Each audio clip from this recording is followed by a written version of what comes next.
who is with Tri-Excellence, and my right side, Ms. Erica, if you will take us away. Indeed. Good afternoon to all of you. Thank you for joining us in the space with the Executive Steering Committee for the I-5 Rose Quarter Improvement Project. Today's Monday, June 7th, 2021. Next slide, please. We're going to have an excellent discussion today, mostly dedicated to the independent cover assessment work. After our welcome and introduction, we're going to have some comments from Vice Chair Simpson, who's the chair of the Executive Steering Committee, followed by an opportunity for those who are joining us in the virtual space for public comment. We want you to govern yourselves accordingly. If you're preparing for that, we will allow for 1 minute for public comment. This is a meeting that is open to the public. It is not a public meeting, but we definitely want to hear from you and others in our community who have concerns and values around this project. So make yourself available. After that, we're going to have some committee updates, a project update from our director, and then we'll dive into the independent cover assessment work. Next slide, please. You all are pros at this, but I just want to reiterate, make sure that you are definitely engaging today. Your voice matters. This is a very, very important time, not only in this project, but in the history of this organization and of our city, of the world, right? So make sure that you are engaging in this conversation. We're asking you to be your authentic self, speak your truth. And in that, sometimes there might be a little passion behind that. So we want you to listen for understanding with your colleagues, as you always have. We want to make sure we're dealing with the issues and not with people, because this is just so dear to so many people. It's affecting so many people's lives. And we want to make sure that we're engaging in a respectful and collaborative way.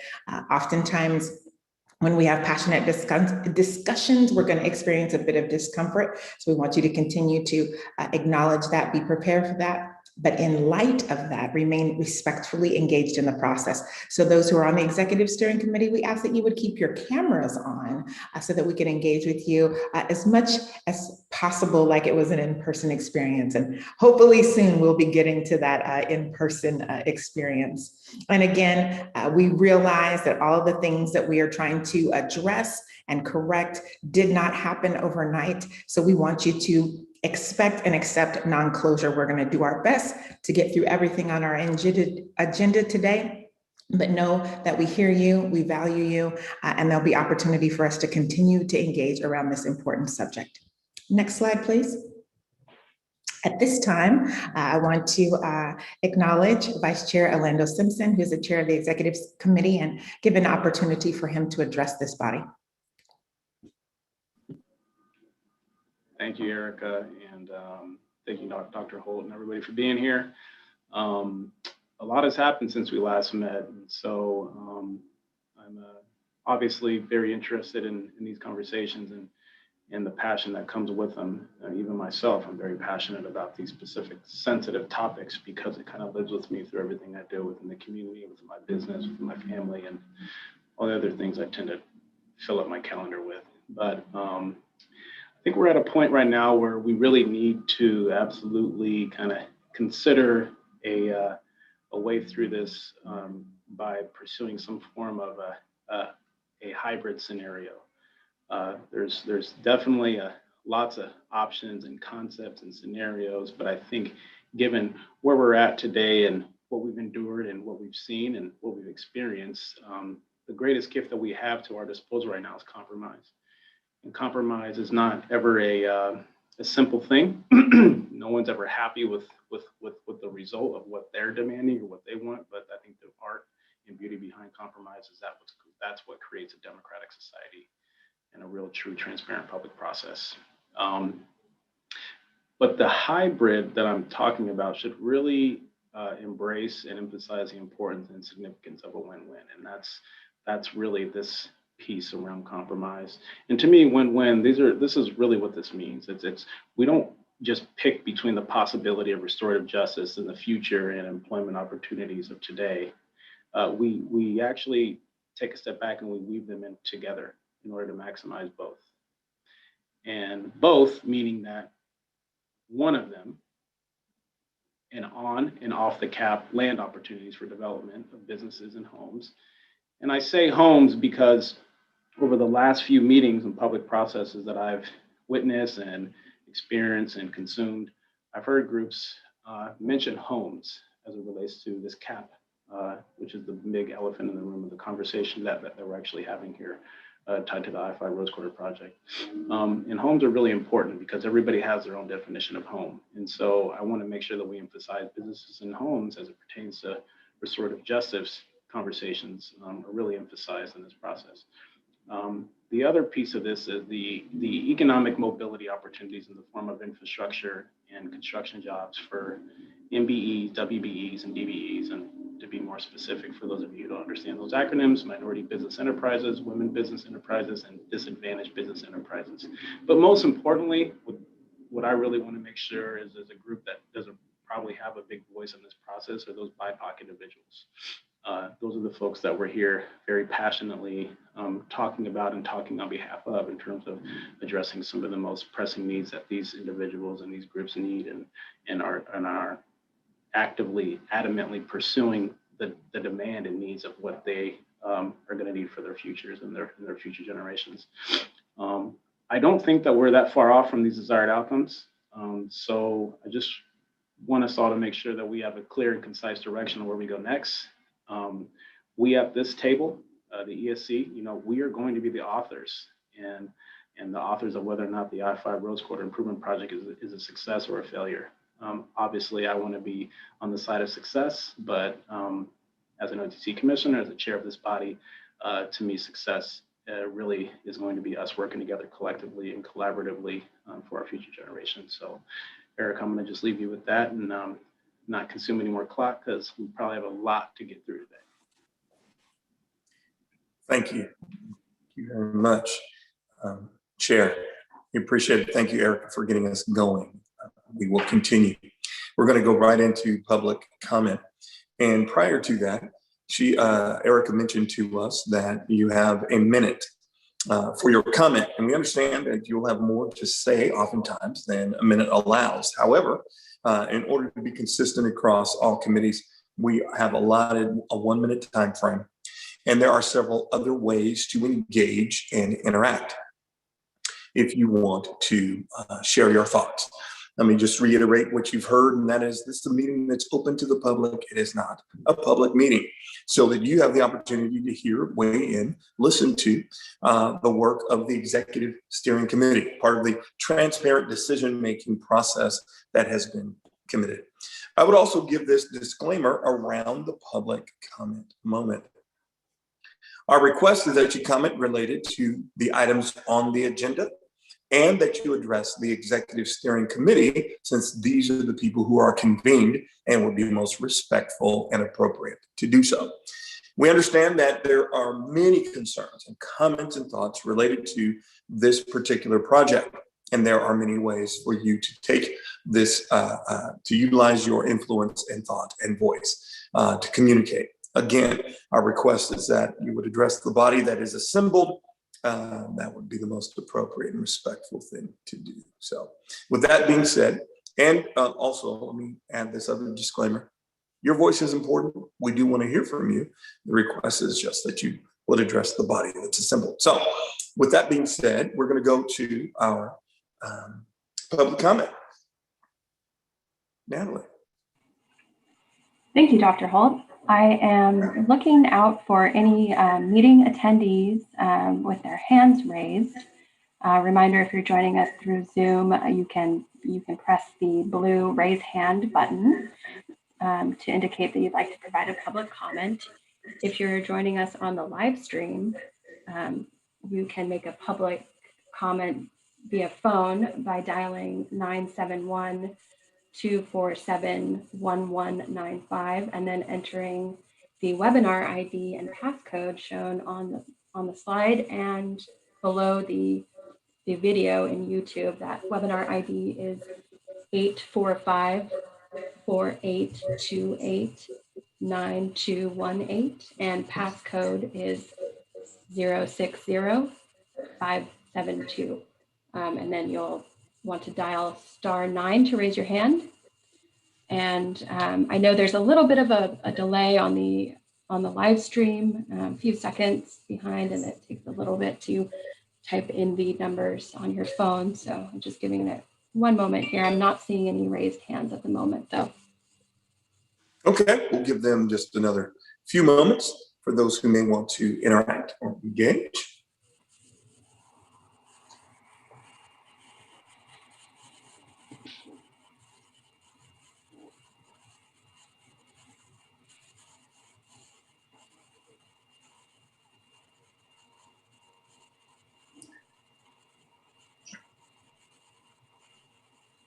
Dr. Holt, I'm still not seeing any raised hands for public comment. Then we will move forward. Thank you so much for your assistance. We appreciate it. My pleasure. Next on the agenda is our project update. We will hear from our project director, and then from the project director, we will be back hearing from Ms. Erica for the Historic Albina Advisory Board, and then after Erica, Ms. Amber with the COAC, in that order. Thank you, Dr. Holt. We're going to jump straight into the committee updates. I think, again, just the emphasis on our continued engagement in the independent cover assessment process, working together with our committees and our community, and finding that win-win opportunity is really where our project focus is right now. So with that, I'll turn it over to, I believe, our COAC update. So back to you, Dr. Holt. Amber, it's on you. Hi, everyone. Just a quick update in terms of the COAC.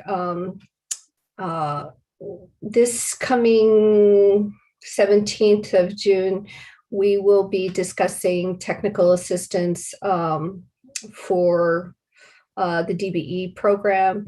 In the coming months, we'll be discussing workforce. In the last meeting, we did a green sheet analysis, which is essentially like an analytical process of analyzing the scopes of work relative to the proportion of work, and that's pretty much my update.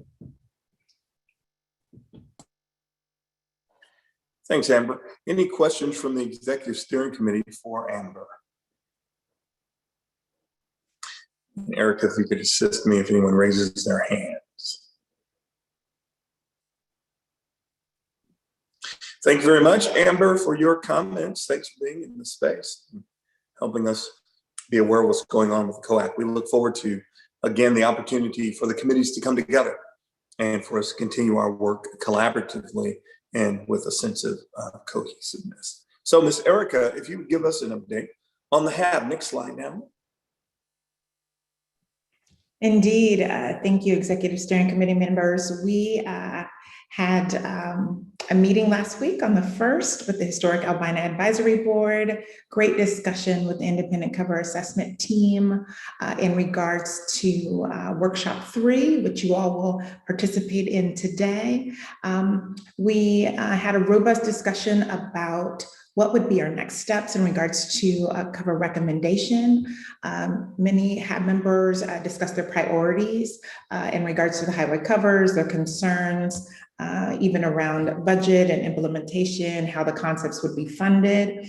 But the general kind of heartbeat, I would say, of the group is around that kind of win-win solution. I believe that the HAAC is moving towards wanting to facilitate a collaborative approach, not having to choose between living wage jobs for people of color, as well as long-term generational wealth. And so recommendation was made that we maximize developable land on the covers, as well as keeping the project moving forward with these wonderful employment workforce job opportunities. So we look forward to the opportunity to be able to meet again with this group. I think that our collaborative meeting was wonderful, that both groups got an opportunity to engage together and really flush out what we feel the community is really saying and how it would benefit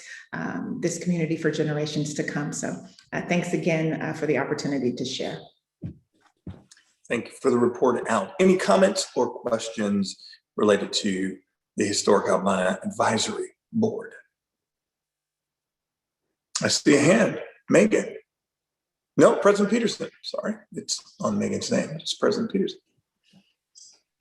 Thank you, Erica. I just wanted to clarify, when will we be able to meet with HAAC again? Because the last meeting was so productive and informative. I'm hoping that's prior to when I need to take all the information to council to get direction on any recommendations that will be coming out of HAAC and the ESC. Thanks for your question, President Peterson. Our timeline with the ICA team is so jam-packed leading into that July 15th meeting. There was conversation about the possibility of a collaborative meeting on the 28th, but we're having some difficulties with coordination of schedules with all of our volunteers on the HAAC board. So we're working towards what might be an opportunity to connect with you, President Peterson, and the rest of the Executive Steering Committee. Just not sure if we'll be able to facilitate it by June 28th. So more to come, but we know that there are additional opportunities for us to engage post. I know that this is most important to you and them as well. So we're working diligently to try to provide an opportunity for that. Thank you. I just want to be clear that I can't be part of a recommendation until I bring it to the council, right? So I appreciate all of the behind the scenes scheduling issues. Thank you. Yes, ma'am. Thank you, President. Okay. We are about to go into the Independent Highway Cover Assessment Work Session 3. Gina, I believe you're leading us. Thank you, Dr. Holt, and good afternoon, Chair Simpson, Co-Chair Simpson, and ESC members. We greatly appreciate your time this afternoon to take you through our third and final workshop.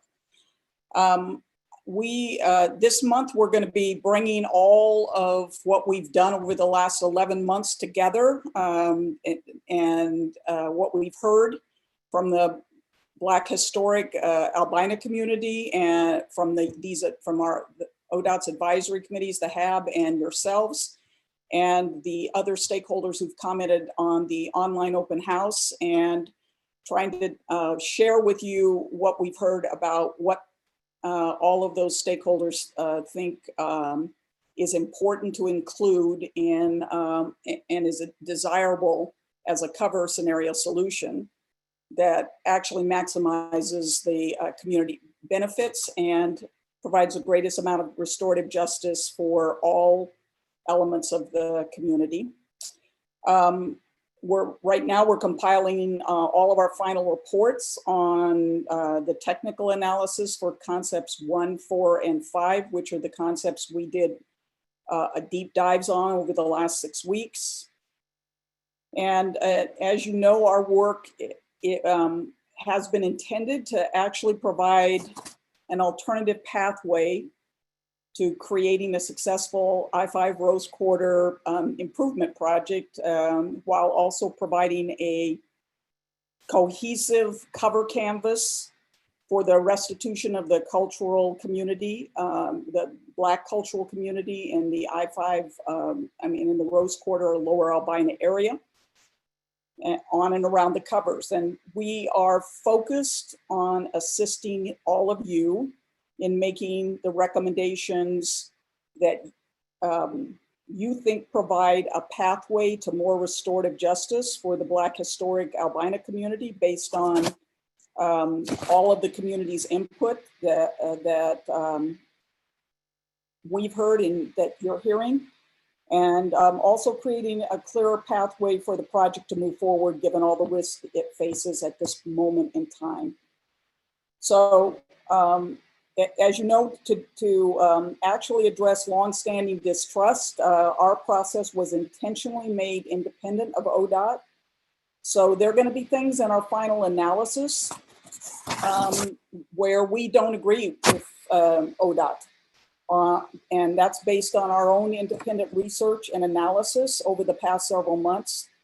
But we don't have to agree on this, and we don't have to fight back and forth, because ultimately it's you, the steering committee members, who will be responsible to weigh all of this information in your deliberations in order to create a final cover scenario recommendation. We're merely bringing forward the priorities that have grown out of our engagement process, and accompanying those priorities with the technical work and analysis that we've done related to them. So in the next week, we'll be finalizing all of our technical analysis on issues where we diverge in opinion from ODOT. We have several meetings set up with technical staff to go over, make sure that we haven't missed anything in making that would alter our findings about what's feasible to do. And all of this information will be captured and provided to you before you need to deliberate on a final recommendation on the 28th. So we believe there are pathways to ameliorate the differences that have arisen amongst various stakeholders in the community over the last month. And there just needs to be a willingness and a commitment to exploring viable pathways to address all of the concerns so that we don't create, so that winners and losers don't get created in this process, but rather that there is a meaningful project that actually creates positive outcomes for all of the stakeholders. So I wanted to kind of provide that context for where we're going. What we hope to accomplish today is with you is to understand your priorities, any remaining concerns you have on proposed governance structure, the various scenarios that we'll be providing to you, the hybrid options, and any additional information you would like us to provide so that you will be able to deliberate on all of that information on the 28th. So with that, this is going to be our agenda today, and I'd like to get started with those comments, making those comments, so we all have a context of how we're going to move forward. I appreciated Co-Chair Simpson's remarks. I think we all want to create a positive outcome that benefits the Black historic community and all segments of the community. That's always been our goal and intention, and hopefully the information we bring forward will allow you to find that pathway that does that. So with that, I would like to turn it over to Nolan, and he'll remind you of what the purpose of our work, the technical purpose of our work was. Nolan? Great, thanks, Gina. So again, you've seen this many times, but it's always helpful to just reset the table at the beginning of every meeting, reminding that our team was asked to generate 3 new scenarios with the intent of responding and reflecting on community vision. First being limited to the NEPA environmental assessments area of potential impact. A second, which may extend beyond the NEPA environmental assessment area of potential impact. And a third, which would be a combination of criteria and preferences and priorities established by the ESC and informed by the Historic Albina Advisory Board, community work session participants, and online workshop respondents, and that those would be evaluated against the NEPA environmental assessment. So that's fundamentally what we've been asked to do. Next slide. In terms of where we are today in the process, this is our final activity, although the online open house is continuing. This is our final meeting that is part of work session 3. We have already had 2 community work sessions and a meeting with the Historic Albina Advisory Board. This is really the third of a 3-part work session sequence, the first being about listening, understanding the community vision, informing the generation of concepts that we presented to you and all the groups I just mentioned in work session 2. We received feedback about those. We spent time refining, generating a higher level of detail in our analysis, understanding concerns, trying to respond to as many of those as possible, understanding a little bit more about cost, timing, things like that. And that's really what we're going to be sharing with you today at work session 3. We will then again take your feedback, what seems like it's working well, what seems like it could work better. But I think the distinction is that today we're going to start also wanting to understand which direction your group is heading, so that we can start providing you with what you need to make a recommendation at the end of the month to the Oregon Transportation Commission. So think both about what do I like or dislike about the scenarios I'm seeing, but also about what are the recommendations that might come from this work to the Oregon Transportation Commission at your next meeting. So really excited to be at this stage of the process. It's gone fast. You've given us a lot to think about, as have the Historic Alpine Advisory Board, community workshop participants, and online open house participants. And we're excited to be at this stage and have this conversation with you today. So Kate, maybe you could provide some parameters, that are really kind of assumptions related to our work at this point. Yeah, thank you, Gina, and good to see everyone. Thank you for having us here. I am going to report in on I'm the technical lead for the ICA team, and so I am going to just give you an update of the technical work, summarize that, what we've been really looking at for the last several months, digging deeper into feasibility, cost, constructability. So I wanted to share this with you today. Three main points. Number one is that while the scenario designs are conceptual, we have confirmed all of the scenarios that we're exploring as technically feasible based on the applicable state and national standards. So we've looked at all the design requirements from the Federal Highway Administration down to ODOT, and we can technically make all the scenarios work. So I wanted to confirm that. Number two, we have really looked over the last month at cost, and we have, and you'll see later in the presentation today, some rough order of magnitude estimates that we've done for the 3 scenarios that we're focused on, 1, 4, and 5. And those costs are based on standard practice in cost estimating for big infrastructure projects. They're also, we refer to the ODOT estimating manual. And so you'll see of the 3 options that were scenarios, they're roughly in the same ballpark, give or take about 10%. And I also wanted to share with you that we're assuming 2-story buildings are feasible across the cover. And we also have looked at what would be the additional cost for up to 5-story buildings. So we can share that with you. And this will all be part of our final report, that the draft of which is HC3 already has, but we'll share that with you as soon as we possibly can, I would say in the next week, the final cost and constructability report.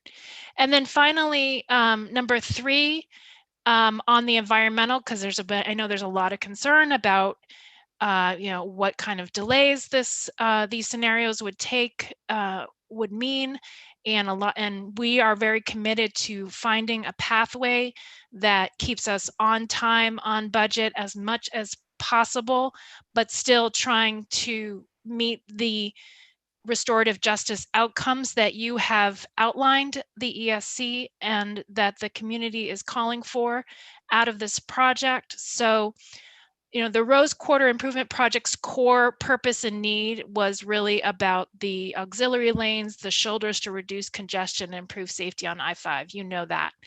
But to increase the restorative justice outcomes, we are recommending, and is not to do a whole nother environmental assessment, not to open up the whole thing, because we all know none of us want to do that. But what we're looking at the pathway that we're looking at and recommending is much more of a narrow reevaluation of certain components of the EA that would result in better outcomes. And I just want to be very upfront with all of you that we, in our assessment, we think this would cause some delay in the range of 6 to 18 months to the project schedule. So that is what we are looking right now in terms of the environmental assessment and the impact on time. I just want to pause for 1 second and see if any of the ESC members have any questions, quick questions about that. We'll have plenty of time to talk about this at the end, but if anybody has any questions for Kate at this point, I would entertain them. President Peterson. Thanks. Just a quick question, Kate. With the 6 to 18 months, was it assumed that there was a linear process in a reevaluation of the EA into a design, or could they be done concurrently? Can you repeat the question? I just want to make sure I'm accurate with what I just was wondering if there was an assumption that there's a linear process and like a reevaluation of the EA had to happen before the finalization of the 30%, or could they be done concurrently somehow? We believe we can do a lot of things concurrently, that the technical studies that would be necessary to move forward with particularly scenario 4 and 5, which are would be more substantial than 1, which is closer to ODOT's current proposed project. But to move forward with those scenarios 4 and 5, we believe we've done some of the technical studies that actually already need to be done through the ICA. We could also concurrently be moving those forward with the reevaluation process. The technical studies could all be happening at the same time. So that's why we don't think it's a much longer delay than 6 to 18 months. Thank you. And one follow-up question on number 2. Where did 5 stories come from? I've heard like 6 would be a maximum of a trigger point of where the cost to construct the building, right, and what it would take. There's a price point, a size. Anyway, there's a point there at which it becomes practical to actually have a building on the lid. Yeah. So our structural, my structural engineers have been taking a close look at that, what the structure, these bridges across the highway could support, literally structurally support. And the current proposed project is really 2 stories would be absolutely fine.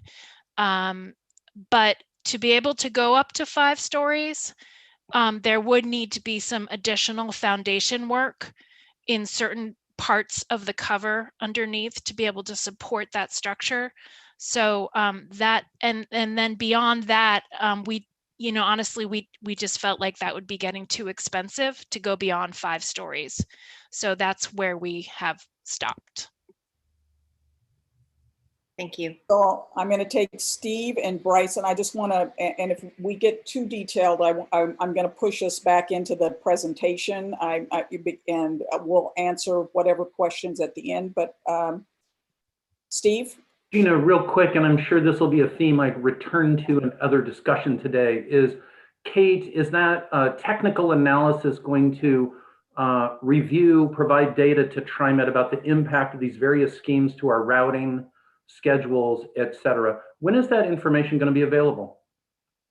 We would like to start to review that on Wednesday at our internal HC3 meeting, which TriMet has a couple representatives on our weekly check-in on this. So we have started looking at it. We have some initial numbers and looking at transit delay or improvement. And so we'll be sharing those on Wednesday with your colleagues, and then we can share it out to the ESC as soon as possible. Yeah, that's really gonna alter my lens on how I view number 4 versus number 1. So thank you. Thank you for that question, Steve. Bryson, do you have a quick question? Yeah, just a quick clarifying question. The 2-story and the 5-story height limitations are only for the on-cover pieces. The off-cover don't have the same height limitations. Is that correct? Correct, absolutely. Once you get onto solid ground, so you're not over on a cover, but you're off the cover, then there's much more opportunities up to whatever it's zoned for. Okay, I'm going to move us forward if I could. And Kate, can we go to the next slide? So I think what we're going to do is bring Stephen in to talk, just to remind you of sort of where we're trying to go. Thanks, Gina, and good afternoon, members. So the operative question, where are we going? Next slide. So as we've been discussing this and presenting in our workshop number 3, a reminder of the underpinnings of the entire project. So how can a highway infrastructure project right some of the historical wrongs that were due to its original construction? And importantly, how can the highway cover support the Black community's desire for self-determination going forward into the future? And how can this project be structured in a way that allows the Black community to build it, to own it, and then benefit from it into the future? Right, so we see those themes restated. But starting with building it, I think our realization, which was kind of right in front of our eyes, was that whether the project is the 20% design that ODOT is currently engaged in that would move forward most readily, or whether it is an alternative to that that comes about through the work that the independent cover assessment team has done, that suggests just a different path forward. Each and every one of these will produce a level of jobs for the historic albina community's Black contractor community that stands to benefit immediately, but would also stand to benefit with any of the other options that might be altered to going forward into the future. So then we want to look at what does that mean to own it, and I think Olivia will jump in here and talk about governance and finance structures and how that all translates. Thanks, Stephen. Hi, everyone. I'm so glad to be back with you this afternoon. Thank you for your time and attention on this.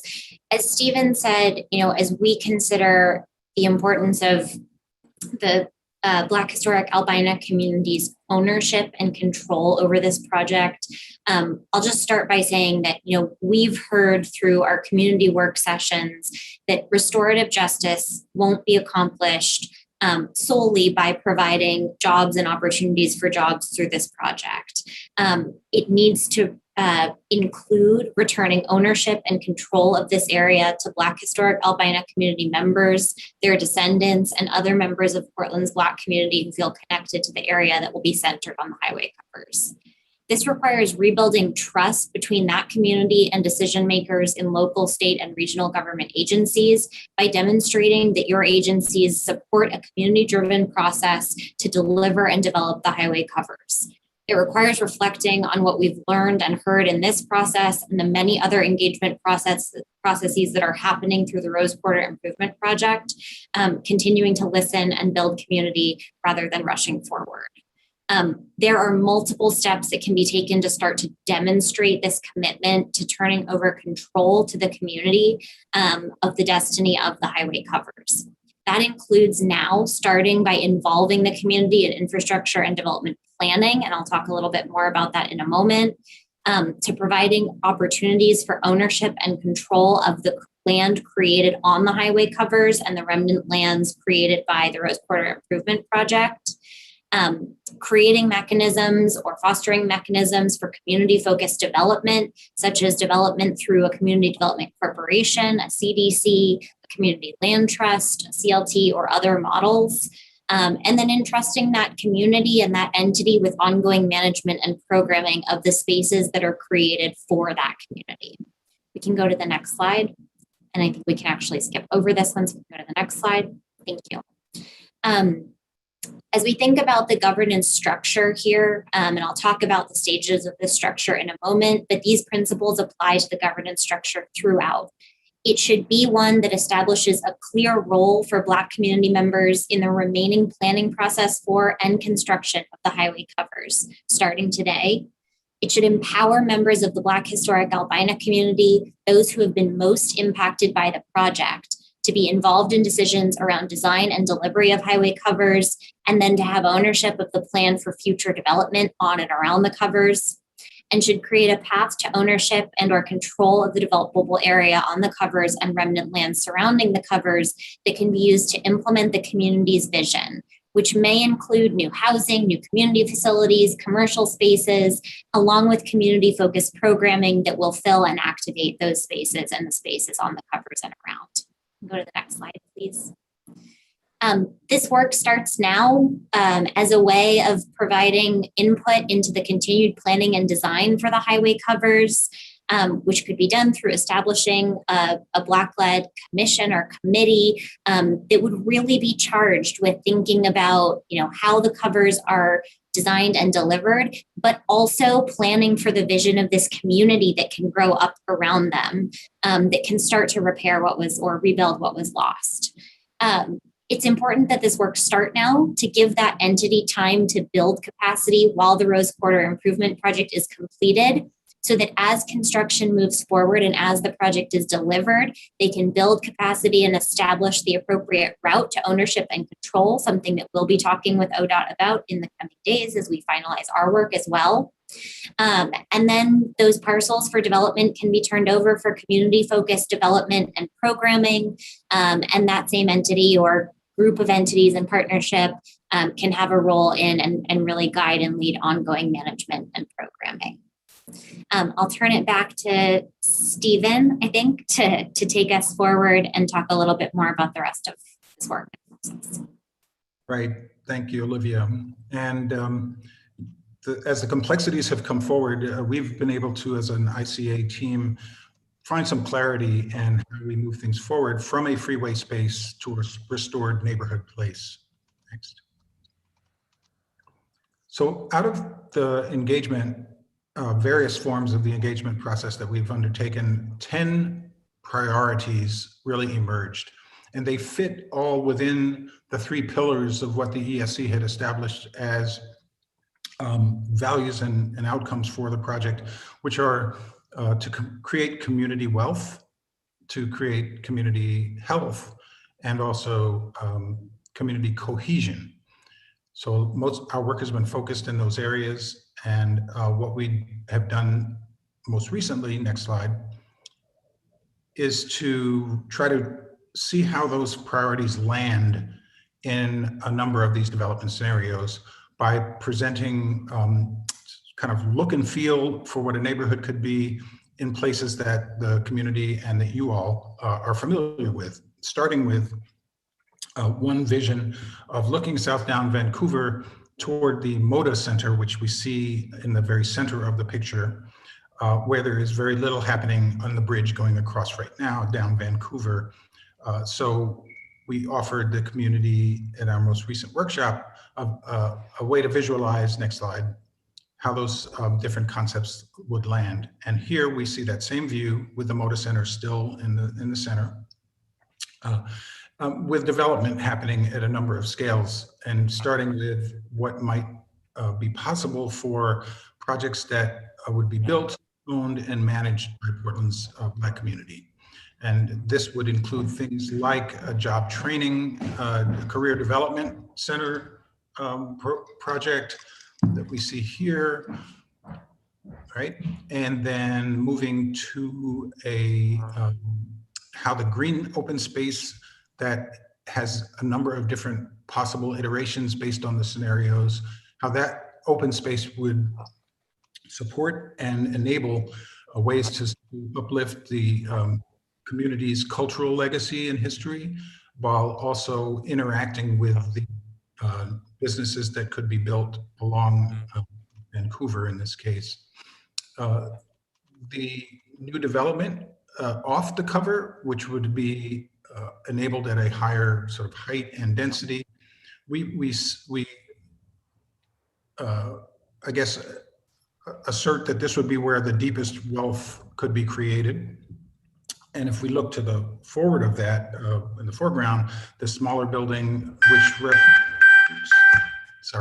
which represents the scale of development possible on the covers, would also be a place where cultural facilities could be ideally located.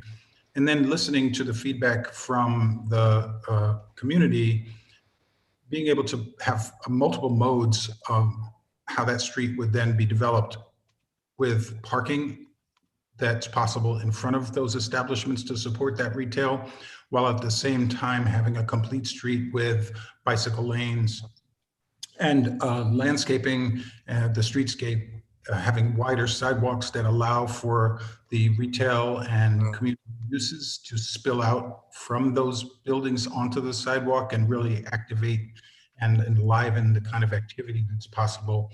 Understanding that, you know, by using landscaping opportunities to create stormwater management, we would also be able to help beautify those streetscapes. Another view that shows the apartments on that we're all familiar with in the center going forward, could see where those principles could also land. So here we see on the right in the background, the AVT, the Albina Vision Trust project represented. Moving forward from that, we see a possibility for, I think this is another project that's under consideration for housing.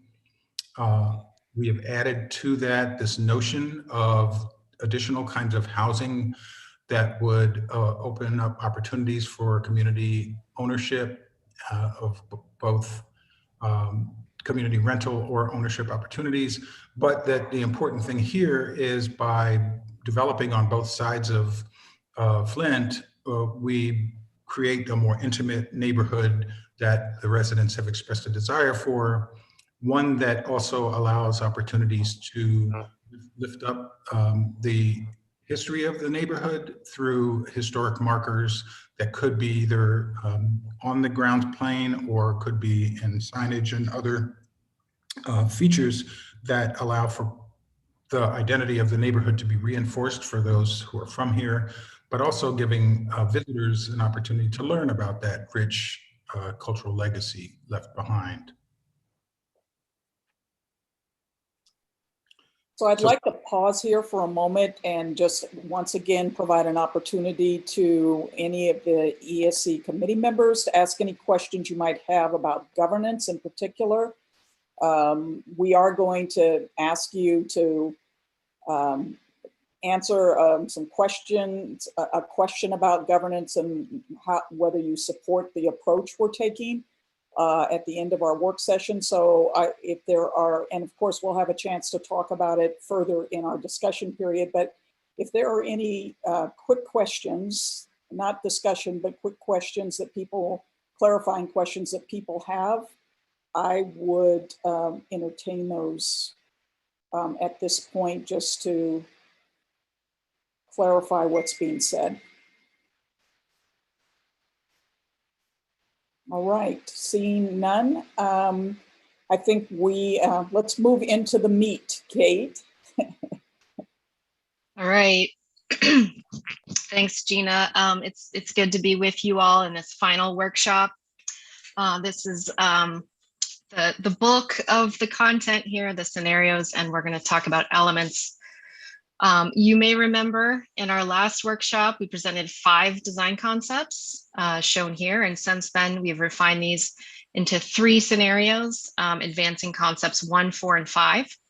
So I'm going to show you these scenarios and layers. I'll go through sort of a sequence of the components. Hopefully it's easy to understand, and then talk about some elements of these that can create hybrid options, which we will talk through.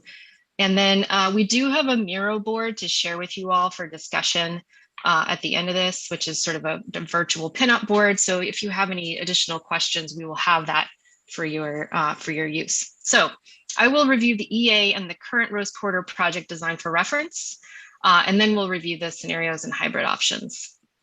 So let's start with the EA.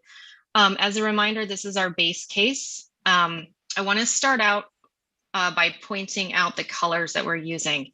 So the light pink is land off cover or on dirt. The dark pink or magenta is land that is on cover or created by the covers. You can see there's also these pink dashed lines. And these are private parcels that have been cleared in the EA for acquisition by ODOT to use for either permanent or temporary non-transportation uses. So we are assuming all of this light pink and dark pink, as shown in the EA, is the land available in our scenarios. So the EA, if you remember, has 2 covers. It is proposing to remove this Flint connection, proposing to connect Hancock to Dixon, and there's a new pedestrian crossing bridge. The EA has a total of about 6.19 acres. So this is for reference. Let's move to the current Rose Quarter project design. So the current design is proposing a single cover, and there are some street reconfigurations. So instead of the Hancock to Dixon crossing, it's now proposing Hancock straight across the freeway and also leaving Flint in place south of Hancock. Vancouver is also being slightly changed to allow for a more safe intersection at the southbound off-ramp. And the current project is not including some of those parcels I showed you, so those are white, and the total land is 4.16 acres. So as we merge into scenario 1, we are also proposing a single continuous cover. But unlike the current Rose Quarter project, we're actually proposing to extend it and add cover area. So this is the area that we're increasing it to, this dark blue. We're also proposing to add sort of these structures on top of the ramp terminals. Our proposal for streets is to reconnect Flint, again, from Tillamook, but all the way down through Broadway to Weidler, and connect Hancock straight across. We are also proposing to remove the Clackamas Bridge crossing and reconfigure the Green Loop corridor on Weidler. Our concept 1 total area is 6.79 acres. Sorry, I should say scenario 1. Okay, so here is our development assessment framework evaluation. You may remember seeing this in our last workshop. This is a tool that we created through this ICA process to evaluate a number of metrics that were based on the ESC's values and outcomes, community feedback, public agency feedback, other relevant plans, and prior design work. So we organized all of this criteria within these 4 categories: community wealth, community health, cohesion, and mobility. There is a detailed spreadsheet with the metrics and how we scored them that will be made available to you. But I'm going to just go over these briefly in this presentation. So a white circle is low, a half-filled circle is medium, and a full circle is high. So scenario 1 is scoring medium for all of these categories, which is actually an improvement from our last scenario 1 draft. Community health is now a half circle because of the proposed structures over the ramps and the extension of the cover, which will reduce exposure to noise and air pollution. While this is creating a moderate amount of land for development, the ramp placement does create building sites that are more difficult to develop, considering the freeway impacts. So wealth and cohesion are still rated medium. We also have an assessment now for the schedule, as Kate mentioned. For all scenarios, we are assuming a 6 to 18 month schedule extension. That will include a reevaluation of technical elements, affected resources, and mitigation. But this is shown as a full circle because it will likely be no more time than the Rose Quarter project, given its similarities and scope within the API. We're also showing a cost estimate year at $837 million to $936 million.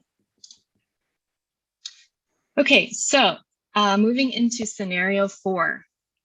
Scenario 4 proposes to move and relocate the northbound on and off ramps and relocate the southbound on and off ramps. Unlike scenario 1, this proposes to merge Flint and Vancouver, which is element E, which means removing Vancouver south of Hancock and Flint between Hancock and Tillamook. We are also proposing to remove the Clackamas Bridge connection and reconfigure the green loop on both Broadway and Weidler. So this results in a larger amount of land, actually the most amount of land, which is almost 9 acres.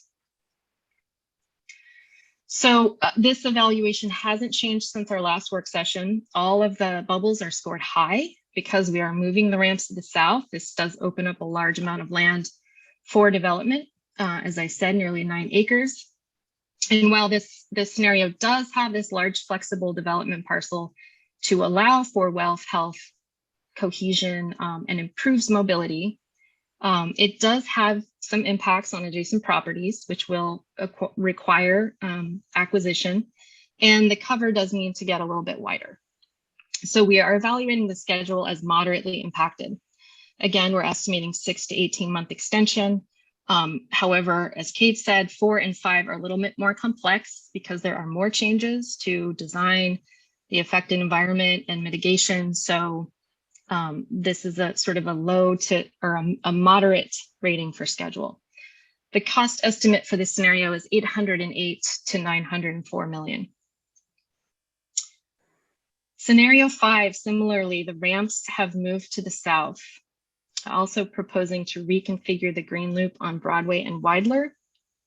But unlike 4, we're proposing to use element C, which is our reconnect Flint and Hancock, trying to restore the grid. Scenario 5 has about 8.21 acres of land. So again, this is maximizing the amount of land on and around the cover area by removing and relocating those ramps.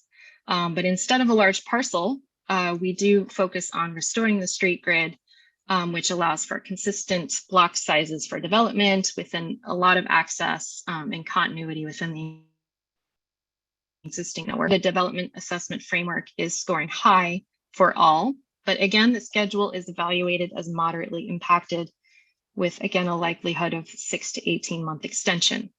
The cost estimate for this scenario is $878 to $983 million. So here's our scenario comparison. You can see that scenario 4 has the most amount of land. They all have relatively similar cost estimates within about 10%. Simple way to explain this is that scenario 1 and 5 have larger lids because they are supporting the Flint connection. Scenario 4 has more land because it doesn't include the Vancouver street connection through, and it costs a little bit less because it has less lid since it doesn't extend as far north to support Flint. So just some high level considerations or trade-offs. Scenario 1 has the least amount of developable land, and the streets around the development sites are less pedestrian and business friendly due to the freeway ramps. However, it doesn't have any transit impacts and the schedule risk is low. Scenario 4 has the most amount of land.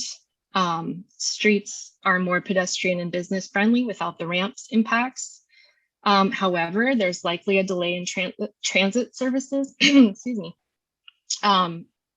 because of the removal of Vancouver between Hancock and Broadway, and the schedule delay is moderate to high. Scenario 5 has the most amount of street edges with element C. But we are assuming it is neutral to transit, but again, a moderate to high schedule delay. So Kate, so can I just interrupt you for a second? Can you tell people yep. what those little decals that have numeric numbers on them, what those refer to? These, you mean? Yes. Can you? Yeah, those are the elements, and I will get to that, Gina. Okay. All right. I just wanted people to know that we're going to speak to that. Go ahead. Yes. Sorry to interrupt you. Do you want to pause to have, answer Lynn President Peterson's question? Or do you want me to keep going? I'll ask President Peterson, can we wait till the end of this, or would you like to ask your question now, President Peterson? Sure. She said wait. Yeah, fine. All right. Okay, so in our engagements, we need to acknowledge everyone's needs and preferences. We hear everyone's thoughts and concerns, and we have heard that some Black community members prefer 4 and 5 to maximize development potential on the covers, and some Black community members prefer to maximize the speed at which jobs are provided to Black community by not delaying the schedule.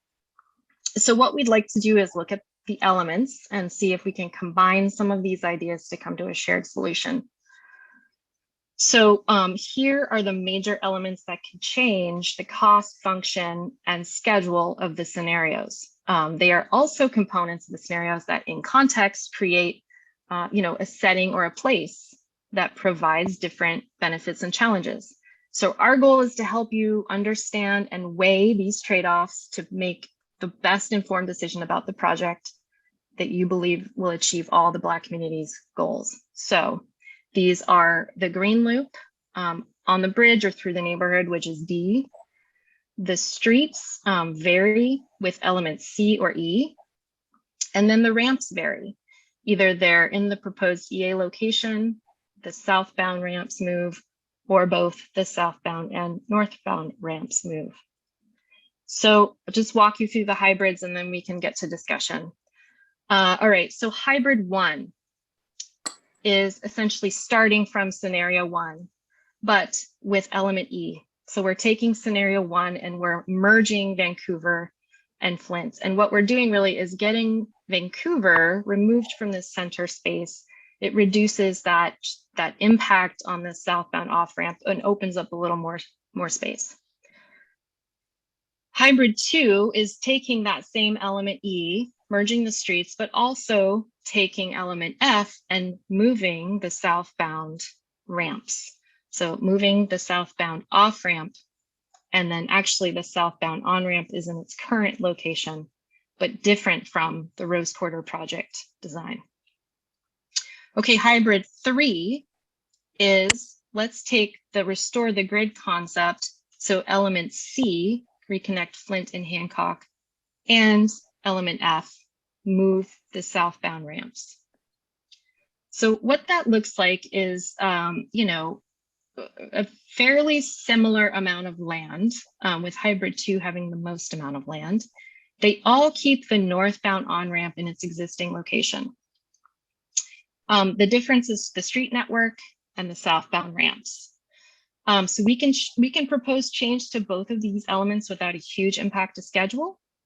So either the Flint and Hancock connections E, Flint and Hancock C, or the Flint and Vancouver merge E. Similar to scenario 4, hybrid 2 has the most amount of land because it doesn't include Vancouver down the center. But again, these are all relatively the same amount of acres. So here's some high-level trade-offs with the hybrids. Again, hybrid 1 creates more land on the cover, but with the removal of Vancouver, there's likely some transit delay. The schedule is likely to be low in terms of an extension. Hybrid 2, again, the merge of Flint and Vancouver will create the most amount of land on the cover, and will have a low to moderate schedule delay, again, likely to have some transit impacts. And scenario or hybrid 3 creates the most amount of active streetscapes, more connections, more access to buildings, neutral on transit, and again, sort of a low to moderate schedule delay. So with that, I'll hand it back to Gina. We can answer questions or we can go to Miro, whatever you prefer. All right, well, I will start with President Peterson because she was kind enough to defer. Then I'll go to Bryson and then to Steve in that order. So please ask your questions, and we should put up the mural board so that if we could, so that we can access all of the graphs and be able to speak to them when people ask questions. This has all of the information plus additional information that you've seen in the presentation. So President Peterson. Thank you. I guess my quick, not so quick question is with the scenarios and hybrids that were just discussed, I really appreciate the graphics and the being able to see how much developable space is on the lid. What we didn't really go over, and I guess I'd like a little bit more, my question is, did you put some thought into how moving the interchange to one side or having it be to both sides impacts the traffic flow, and how that traffic flow then impacts the vitality, the economics of that area? Because I think that that's important when we talk about how much of this lid is actually impacted by high volumes and potentially higher speed traffic as it comes off the highway. So Kate, I would like you to respond as best you can to President Peterson's question, please. I'm assuming you mean Kate White. I do mean Kate White. Thank you. I'm sorry. I'll have Kates. to KB and KW. Yes, Kate White. Thank you, Gina, and thank you for your question, President Peterson. We have done some traffic modeling for the 3 original scenarios, and so we have a good idea of impact on queuing on the main line and traffic impacts in the neighborhood. And again, with the 3 original scenarios, we have found no fatal flaws and no excessive impacts beyond what's already been studied in the baseline environmental assessment. When you get to the hybrids, we haven't gone there because we're only scoped to do 3, and you can only run so many traffic models within budget, as you probably are well aware. So we haven't dug deep into what are all the potential traffic impacts for the hybrids. Just to be perfectly honest, we've just focused on the 3 scenarios for traffic impacts. But what I will say to your question about impact on the neighborhoods, I mean, our whole idea with moving the ramps south is to increase community cohesion and not have, as you have in scenario 1 or hybrid 1 or actually all the hybrids, you have ramps going in or off right in the heart of the neighborhood. And so the idea with moving the ramp south is to be able to have a more cohesive connection across the cover, connecting the neighborhoods, better street grid, and those kind of benefits. Thank you. Can I move on? President Peterson, does that answer your question well enough for the time being? Yes, thank you. All right, Bryson. Yeah, I had 2 questions. The first is on hybrid 3. When you go to the slide that shows the amount of acreage for each of the different hybrid scenarios, hybrid 3 doesn't look like it adds up. And I'm just kind of curious as to which of those numbers is wrong. This one's wrong. Hybrid 3 is 7.97. So the 7.97 number is right. It's just there's more in one of the two, on cover, off cover. Yeah, I mean, so yes. Great. So the do you know whether it's the on cover or the off cover? So I mean, I think, yeah, the key is really Vancouver Street. So once you remove Vancouver, you get a lot more land on cover.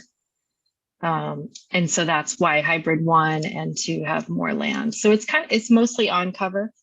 But you get this little zone here that's off cover. Does that help? Yeah, that's what I needed.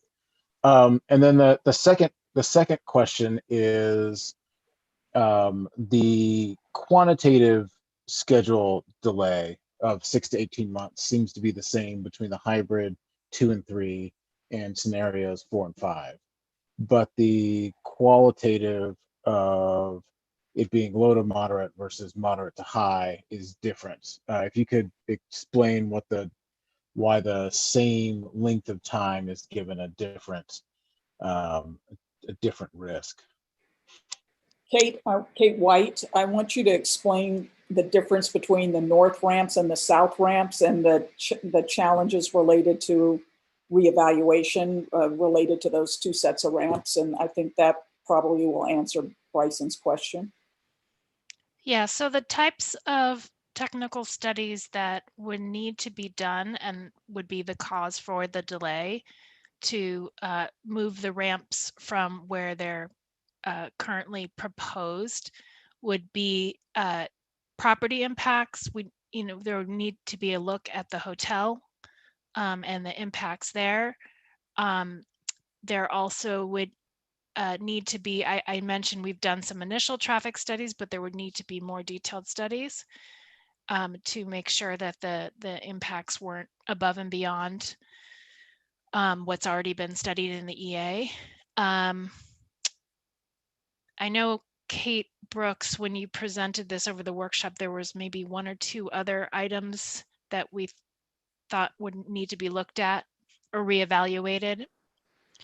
Can I clarify? I think what Bryson's asking is why are what's different about the timelines for hybrids 2 and 3 and scenario 4 and 5? I mean, because we're showing low to moderate here and we're showing moderate to high, and that difference has to do with the moving the north ramps and the additional environmental complexity of moving those ramps. That's what I want you to speak to, please. Oh, great. Got it. So in hybrid 2 and 3, you'll see that the northbound on-ramp hasn't really moved. It's the same as the existing. Yeah, it's in basically the same place as the existing and the proposed RQIP project. Yeah, and I'll just elaborate a little bit. The southbound ramps, in these hybrids don't impact other properties. So the mitigation is a lot less than impacting this hotel, which is what the northbound off and on ramps do. So that's the difference between 4 and 5 and the hybrids. Yeah, so if you go back to option 4 and 5, you can see the northbound on ramp, which we would have to squeeze in there. It's the sort of the U-shaped at the bottom. Yeah, that. And I think that I would also say, Bryson, that we, the environmental, this property, that property that we would have to impact with right of way on the north ramps is registered as a historic property, and the environmental assessment process for reevaluation for a historic property would be more laborious and has more steps than just a mitigation for other, like the property for Madrona, for example. So we think that's going to take more time if you go to, if you're talking about moving north ramps and south ramps than if you just move the south ramps. So it's that you're probably more likely with the original 4 and 5 scenarios to be closer to that 18-month than you would be with the hybrid. It's not just that there's more complications, it's that you'll probably be longer and deeper out into the timeline.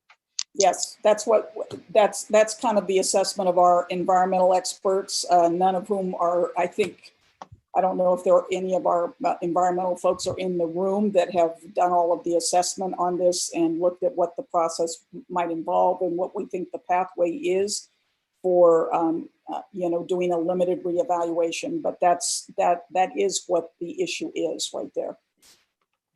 Yeah, I think that's a fair characterization, Bryson. Thank you.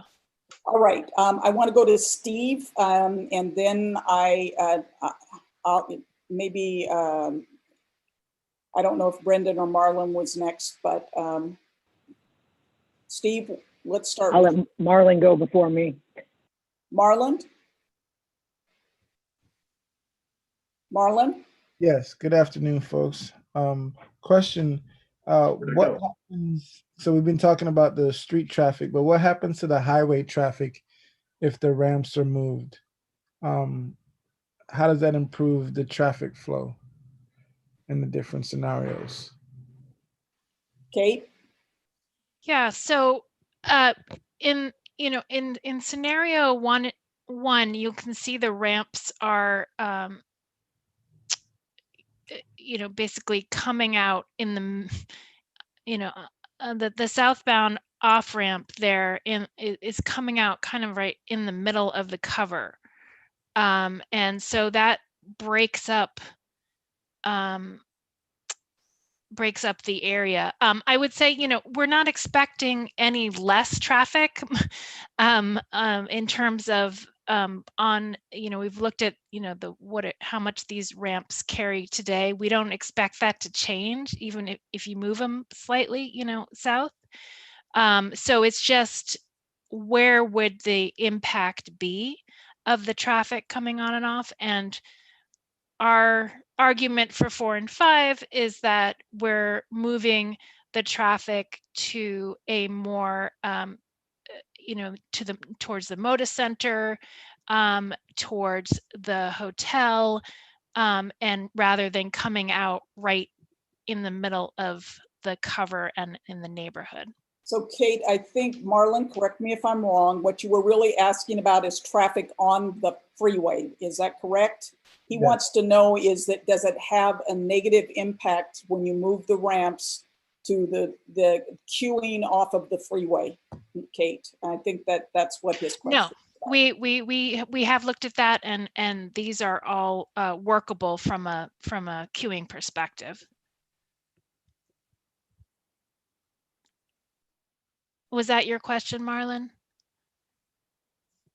Yes, and thank you. Great. All right, Brendan, you want me to go to Steve next? Yeah, go to Steve, please. Thank you. Okay, and then I'll come to you. Steve, please. Thanks, Gina. I've got sort of 3 questions. First question, on the little consumer report dot that says mobility, what goes into that? What are the inputs into that dot? Charles, do you want to answer that?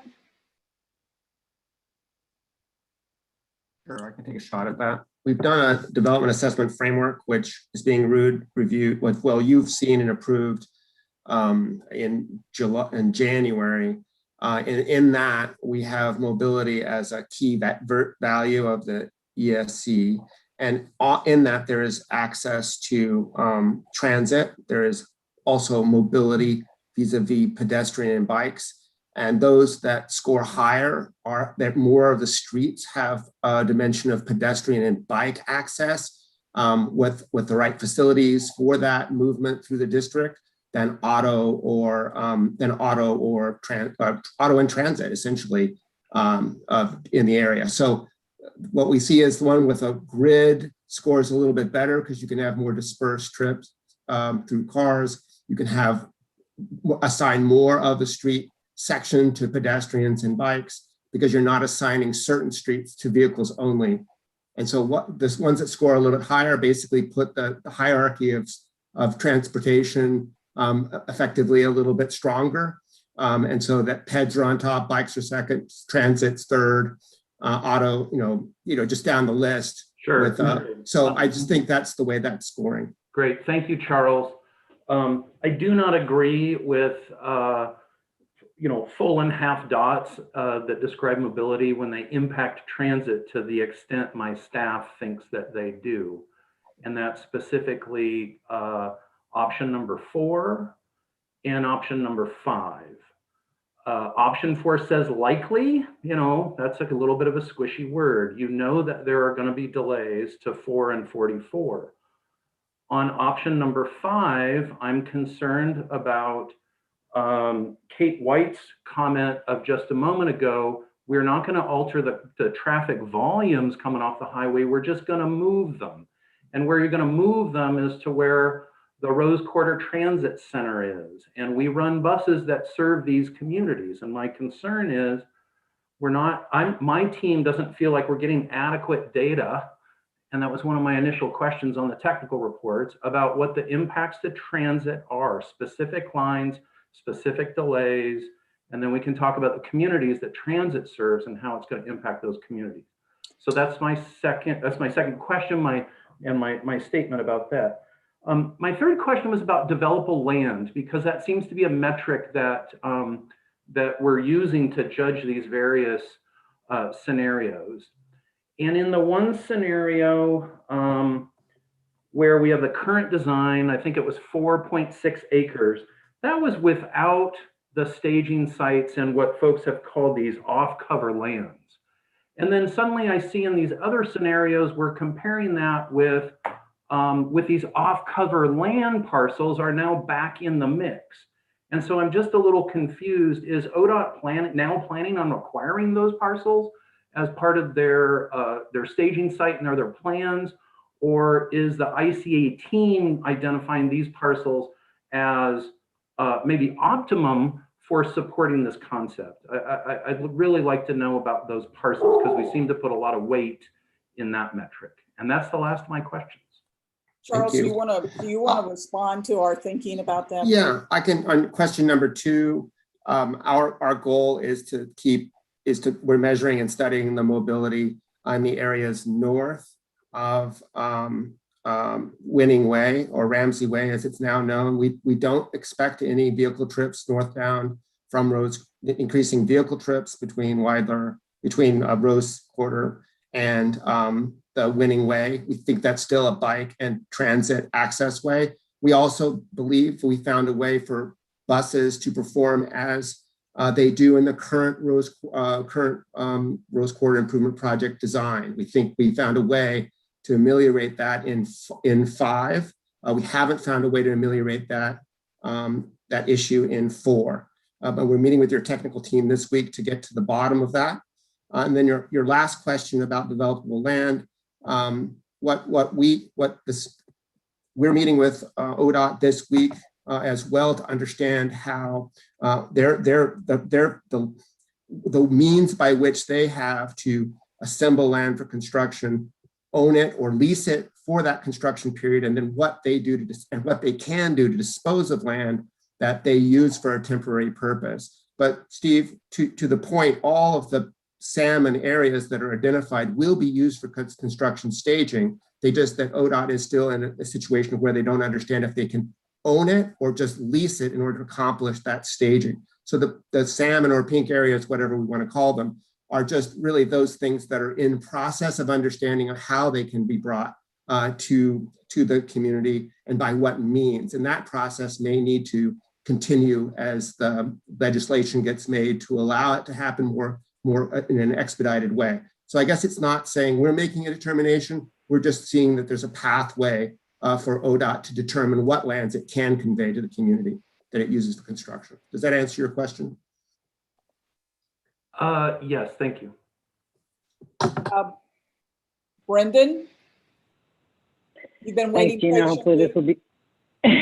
Thank you, Gina. I appreciate that. I think this is a Kate White question, and this comes more from a perspective of a previous life as Chief of Staff to Portland's Housing Commissioner.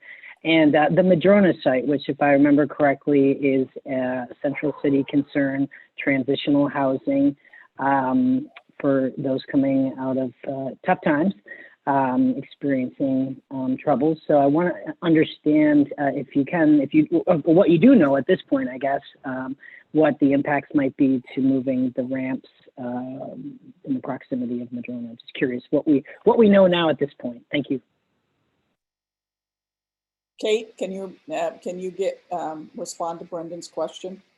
Sure. We're looking at the, we have drilled down a bit on the design of that off-ramp that sort of parallels the Madrona site.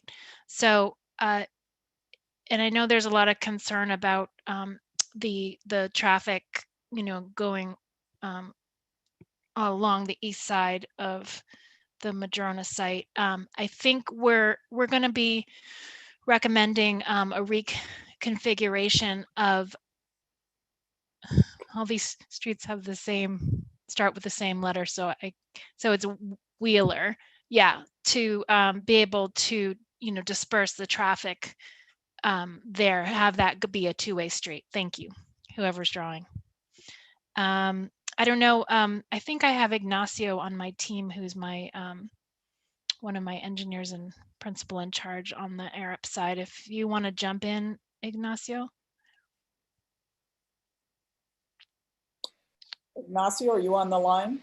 Are you in the room? Oh, he might be not a speaker. He might not be in the room. He can't speak. And I don't know if somebody could let him in.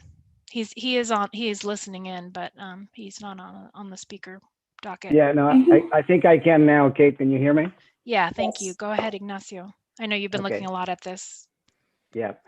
No, thank you for that question, Brendan. So the answer to that is well, first let me make just clear that the southbound on-ramp, there is no change to the existing condition. The southbound off-ramp would be the one that would be changed. And Kate's answer is correct that we're looking at as an improvement on that issue that you just referred to, is routing the traffic on Wheeler in that portion. And we're studying the implications of that in terms of Wheeler itself, but also the intersection of Wheeler and Weidler and its performance. And we think that would substantively address some of those concerns relating to the Madrona Studios building. Thank you, Ignacio.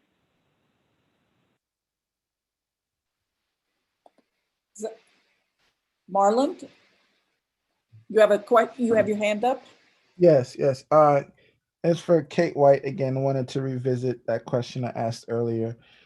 So you said there wouldn't be any change to the flow of traffic, but I'm wondering about 4 and 5, because it seems that those proposed off ramps are kind of sharp curves. So wouldn't large vehicles have to slow down in order to make the turn? And in addition, plus the grade would have to be significant to get under the lid. Is that true or not? Thanks, Marlon. Those are the things that we've really, when I spoke at the beginning about the technical work that we've been undertaking over the last several weeks, we have cleared all those issues. So basically, the radius of the ramps and the clearance under the cover is all technically feasible. Okay. But it's true, Kate, that that you would need to do, you would want to do some additional technical analysis of this, if this solution was chosen by ESC. Yes. I mean, what we've done so far, Marlon, is we call it, we've looked for fatal flaws. Are there things about this design that would just absolutely could not work, and we haven't found any. So we have, cleared that issue, the issue of fatal flaws. But we are looking, there would need to be more detail on exactly how it could work. It would need to be fully designed, which it's not yet. Thank you. Are there other questions from the ESC members?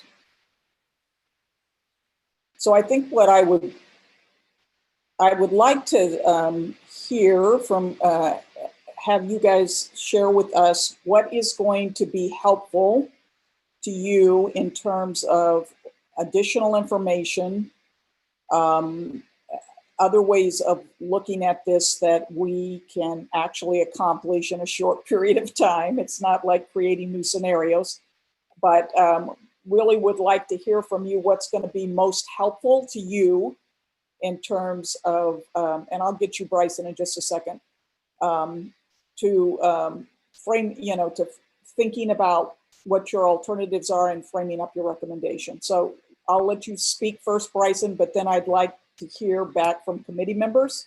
Just what else you're going to have a lot of technical studies on all of the things that we've talked about. Obviously, that volume of information isn't something that we can share in a 2-hour workshop.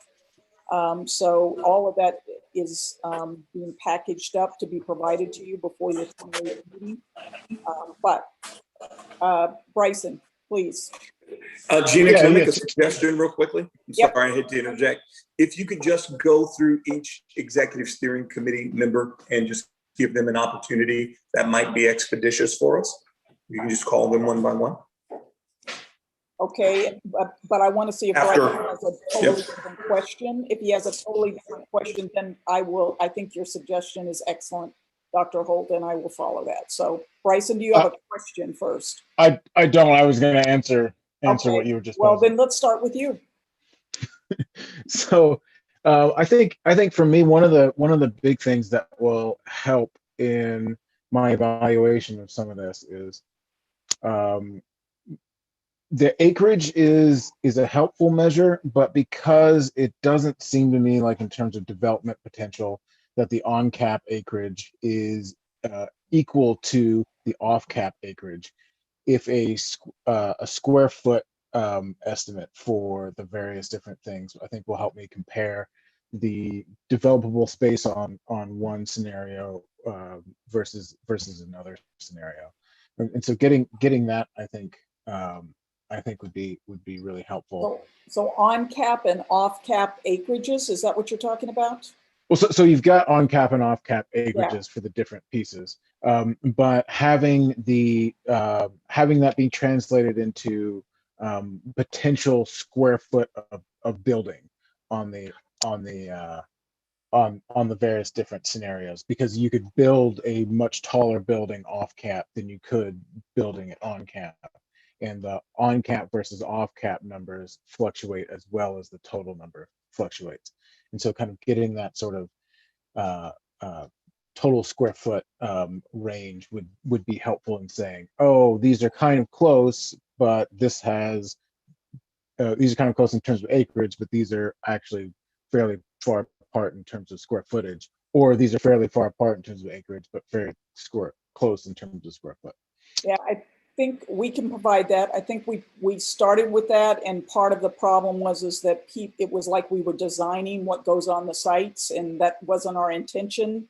But we can certainly talk about entitlement in terms of what square footage of building could be built. You know, the scale of the buildings that could be built on cover versus off cover on things. I think we. Yeah, I mean, even just giving me some sort of factor in which to compare the on cover versus the off cover amount would be helpful. Bryson, the difficulty in applying that metric is on the cover. We assume that a certain portion of that will be open space, right? So in the other parcels, which are more delineated and defined, applying zoning to those and saying your FAR allows you, however many square foot of building is a little easier than looking at the entire cover we would have to commit ourselves to some delineation of parcels on that cover and then apply that lesser FAR based on the structural capacity of the 2 stories. So giving a relative sort of value per square foot maybe that's based on FAR could maybe answer some of your thought on that. Let us think about that, Bryson, and come, maybe come back with a solution to that. But I think Stephen's right. Is there anything else that you want us to look at? I mean, that you would give us feedback about what would be helpful, what would help you in your deliberations? So, and I think this might be significantly more difficult. So I would not be, I would understand if you didn't think this was possible in the time that we've got. But, one of the things that we're really trying to balance here is, weighing the kind of bucket of economic benefit that comes from building the project versus, and then maximizing that with the bucket of economic benefit that comes from the amount of stuff on the caps. And if there was a way to, come anywhere close to estimating the economic benefit, even of just the construction jobs from the development of the buildings on the caps would be helpful.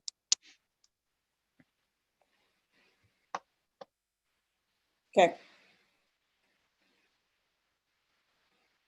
Can I go to who would like to go next on the executive steering committee? Marlon, can I ask you about what you think you need relative to the additional information? I think I have adequate information. I mean, I will only add that, it's hard for me to go with the unknowns where there's still more work to be done as far as like scenario 4 and 5s, looking at what the feasibility of those are, and there's still several unknowns, rather than going with what we know has been researched, tested, and given the best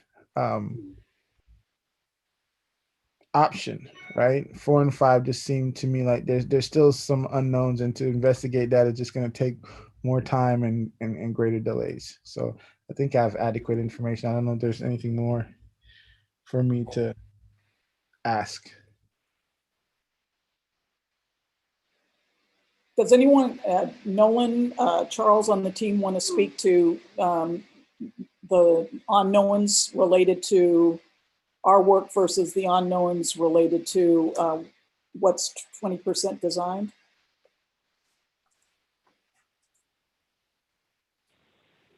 Or even our Flint and Broadway? I think this, from what I understand and my understanding of the project, is that the Dixon-Hancock connection that was studied in the EA is gone away, and we need to reconcile that removal and that access from Dixon to Hancock across the highway covers. We think we found a way, I think ODOT's found a way to use Flint and Hancock to make that connection. But in any case, that's likely to need to be ironed out with the city and its traffic modeling, in the same way that most of the other street changes that we're asking to be done would also need to be accomplished. So our studies for streets would be in the shadow of that for sure. Maybe in some delay, added delay, because the other street systems are heavily impacted by ramp terminal moves that are not impacted in concept 1 by adding, by replacing that Hancock connection with Flint. So I hope, does that answer the question? I'm just trying to be insightful for where the sticking points are. Yeah, I was just trying to have, from our analysis, someone speak to the fact that all of these have unknowns, including the current designs, and that it's true that the current design has been vetted further than our designs, but they all have unknowns that are going to have to be resolved before you actually can finalize them and build them. So, that's an important element. I hope I gave you a good enough example.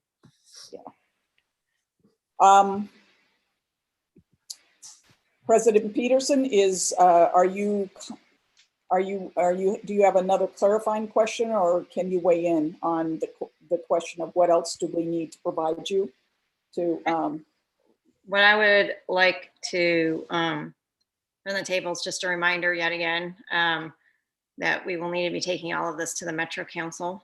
When I anticipate the kind of questions, sorry, just bad news just came in.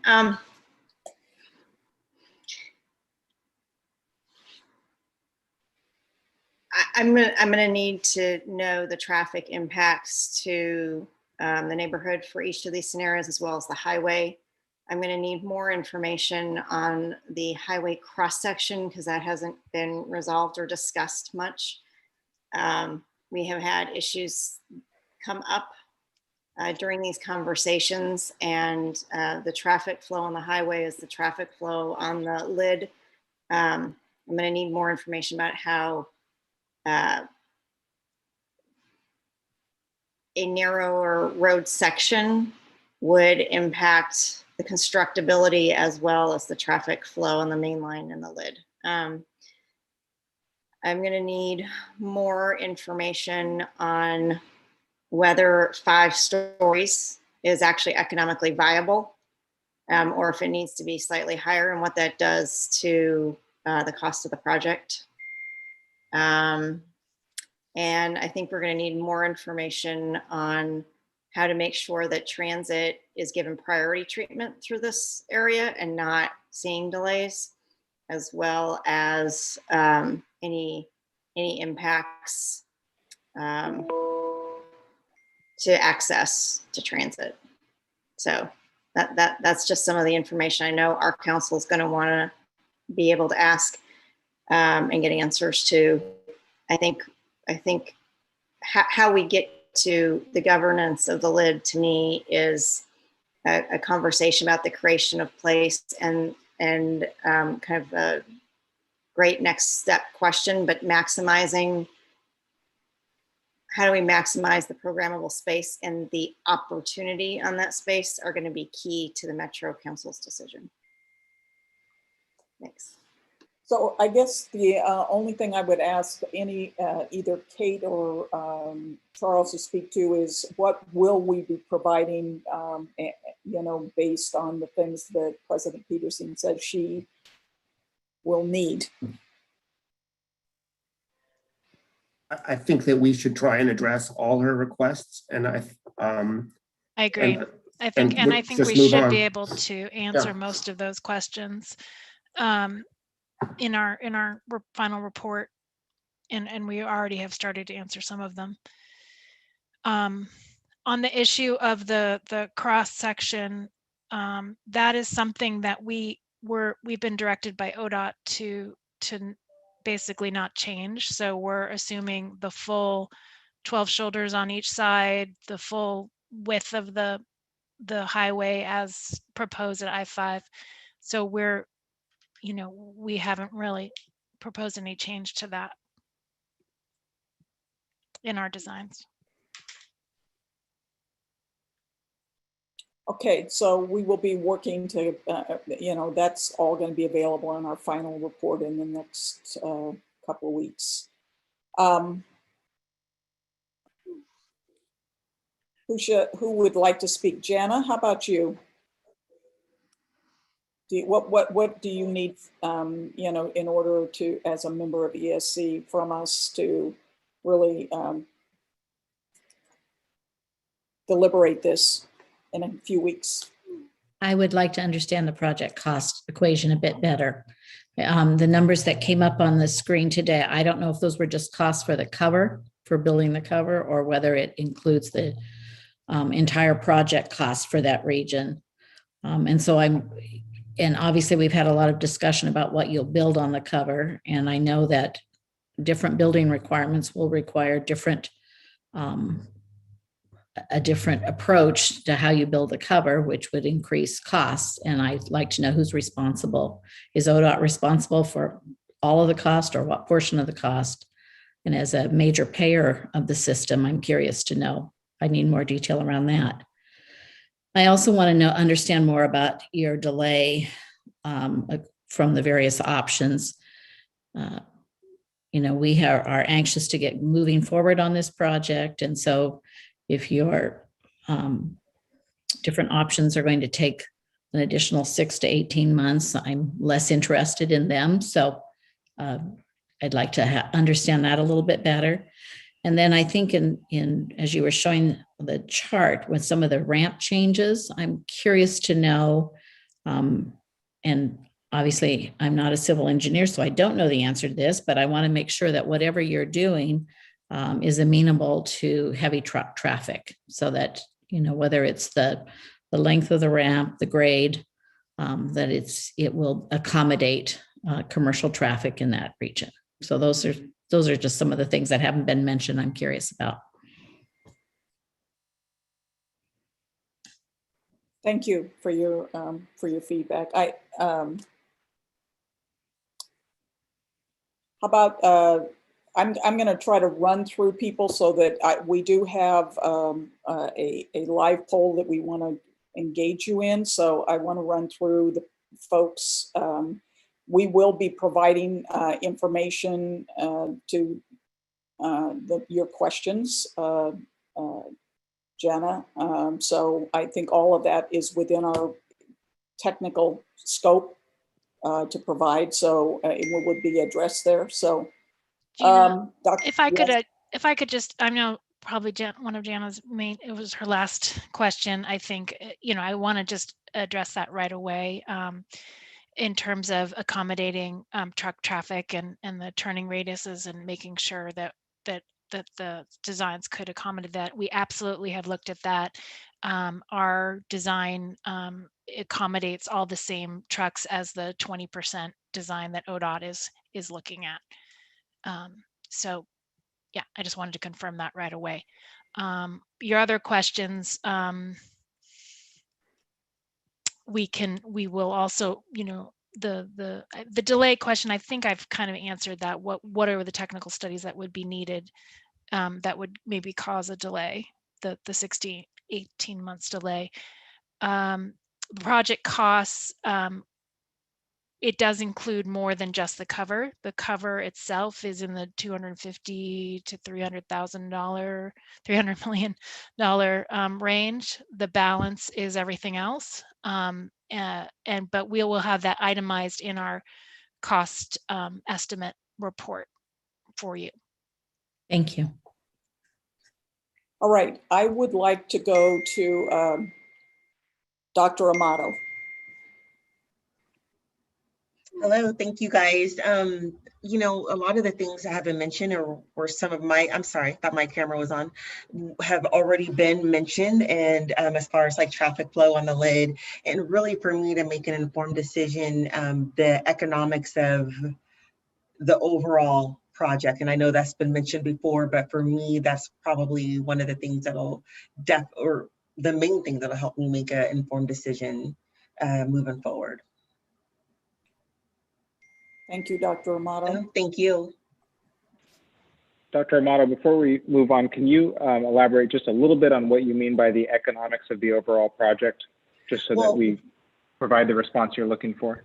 Sure. So so right now, like Kate just explained that it was just some overall costs. And so I had to kind of guess to determine if like the lid was included in that number. She just clarified that it had been, but if I had an itemized sheet of expenses and just kind of knowing what is going into the overall project, that would be helpful for me. And I think for everybody to understand the true cost of what we're discussing here. Thank you. Yeah. Yeah, thank you. Kristen, can we hear from you? I'm going to leave you to the last, Chair Simpson. You get the last word. Thanks, everybody. I mean, a lot of the questions that I have been raised already by the rest of the steering committee. I think just emphasizing more information around not just the cost of constructing the project, but sort of what we think will have to be layered on to leverage both, public and private investment for the place we're trying to create above the lid, as well as, more clarity on the timelines as best we can, understanding that some of this, falls to the federal government in terms of defining those environmental requirements, but do need that information ahead of decisions that are coming up in the next few weeks and months. Thank you very much. I think Brendan.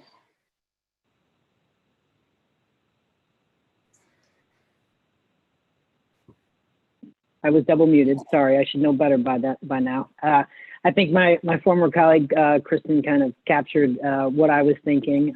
So I'll yield my time to the chair. Chair Simpson.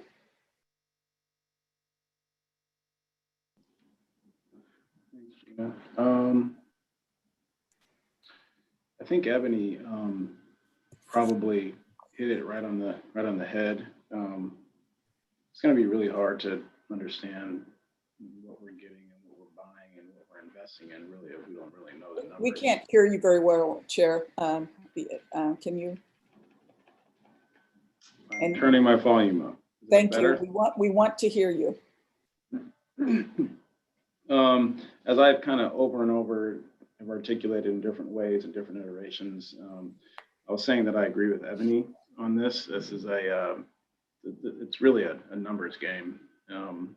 Numbers game in terms of timing, numbers game in terms of, there's been questions about size of building, and more importantly, costs.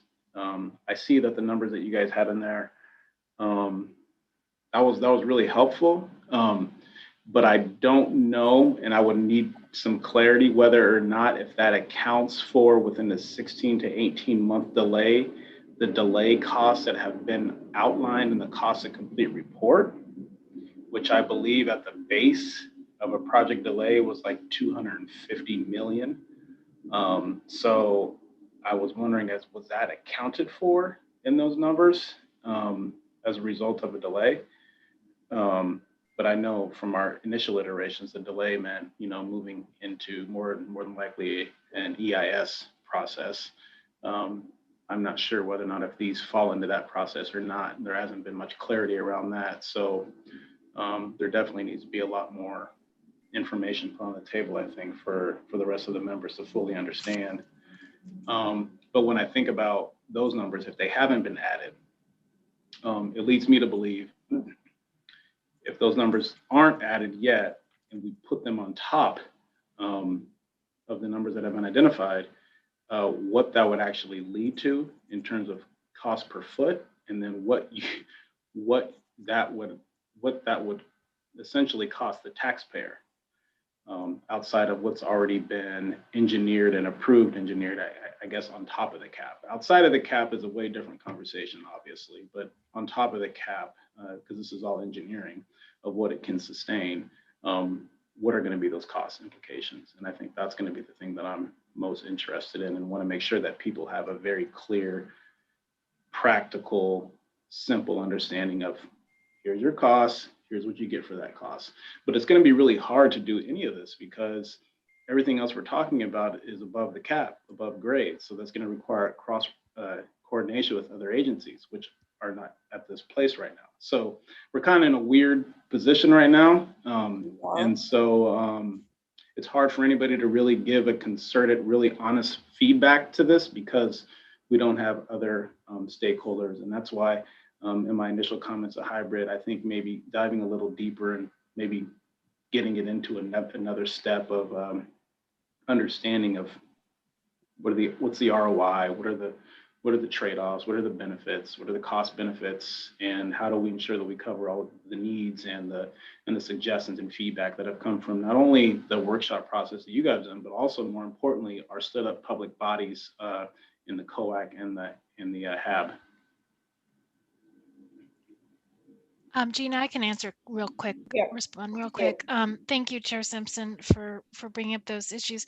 Just to be really clear, we are not proposing an EIS. I mean, we have no interest in opening up that can of worms, and opening up the whole environmental process at all. What we are suggesting and what would take 6 to 18 months is very narrow reevaluation of discrete elements and technical studies that would be needed. That's it. And that's why we're not looking at reopening. We're not looking at multiple years. We're looking at a narrow amount of reevaluation of the existing EA. It's not a new process.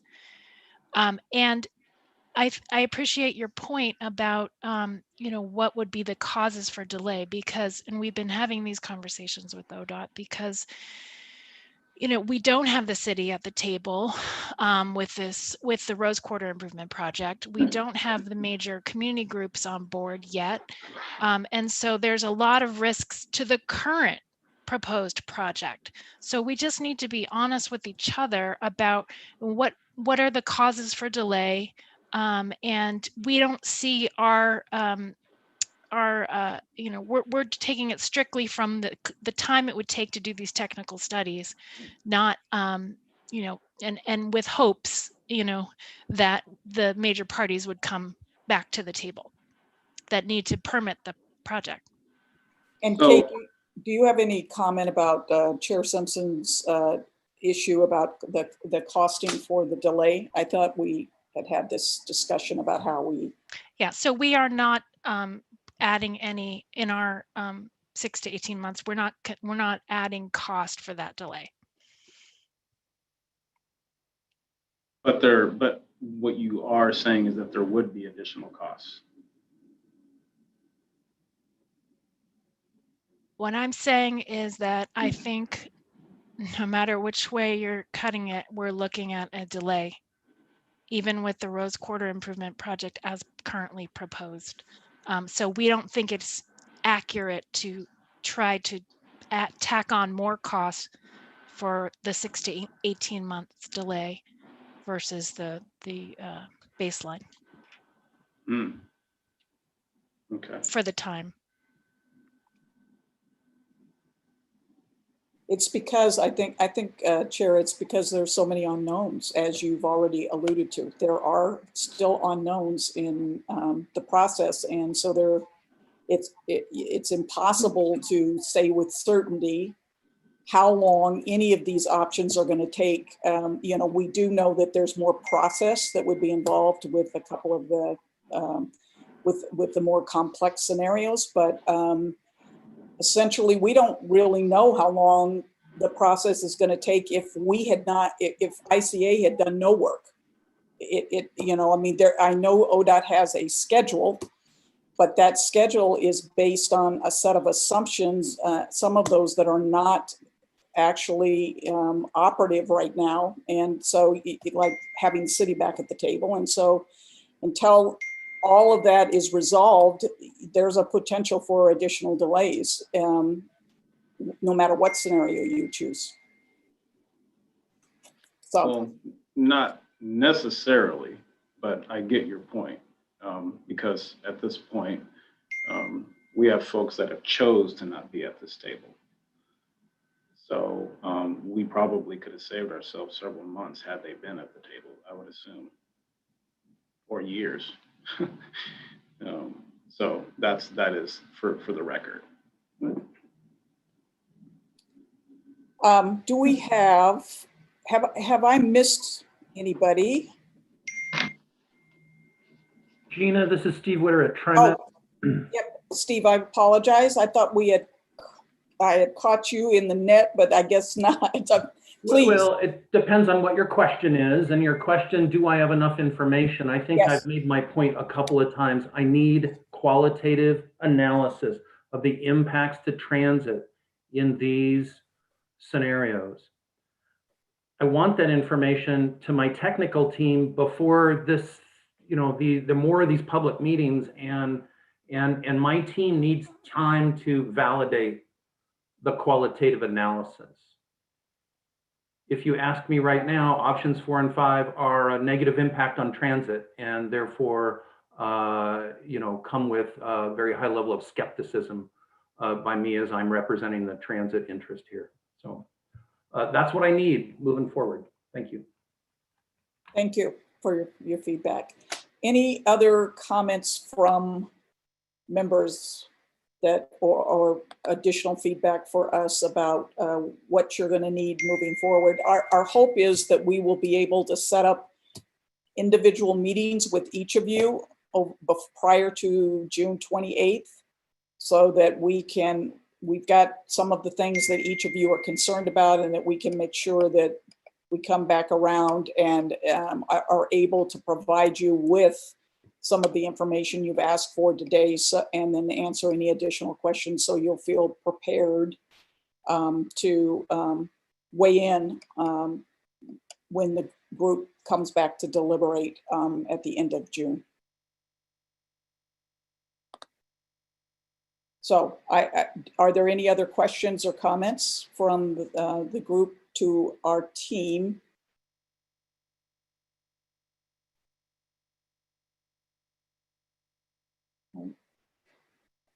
All right. I don't think I've ever seen this group this quiet.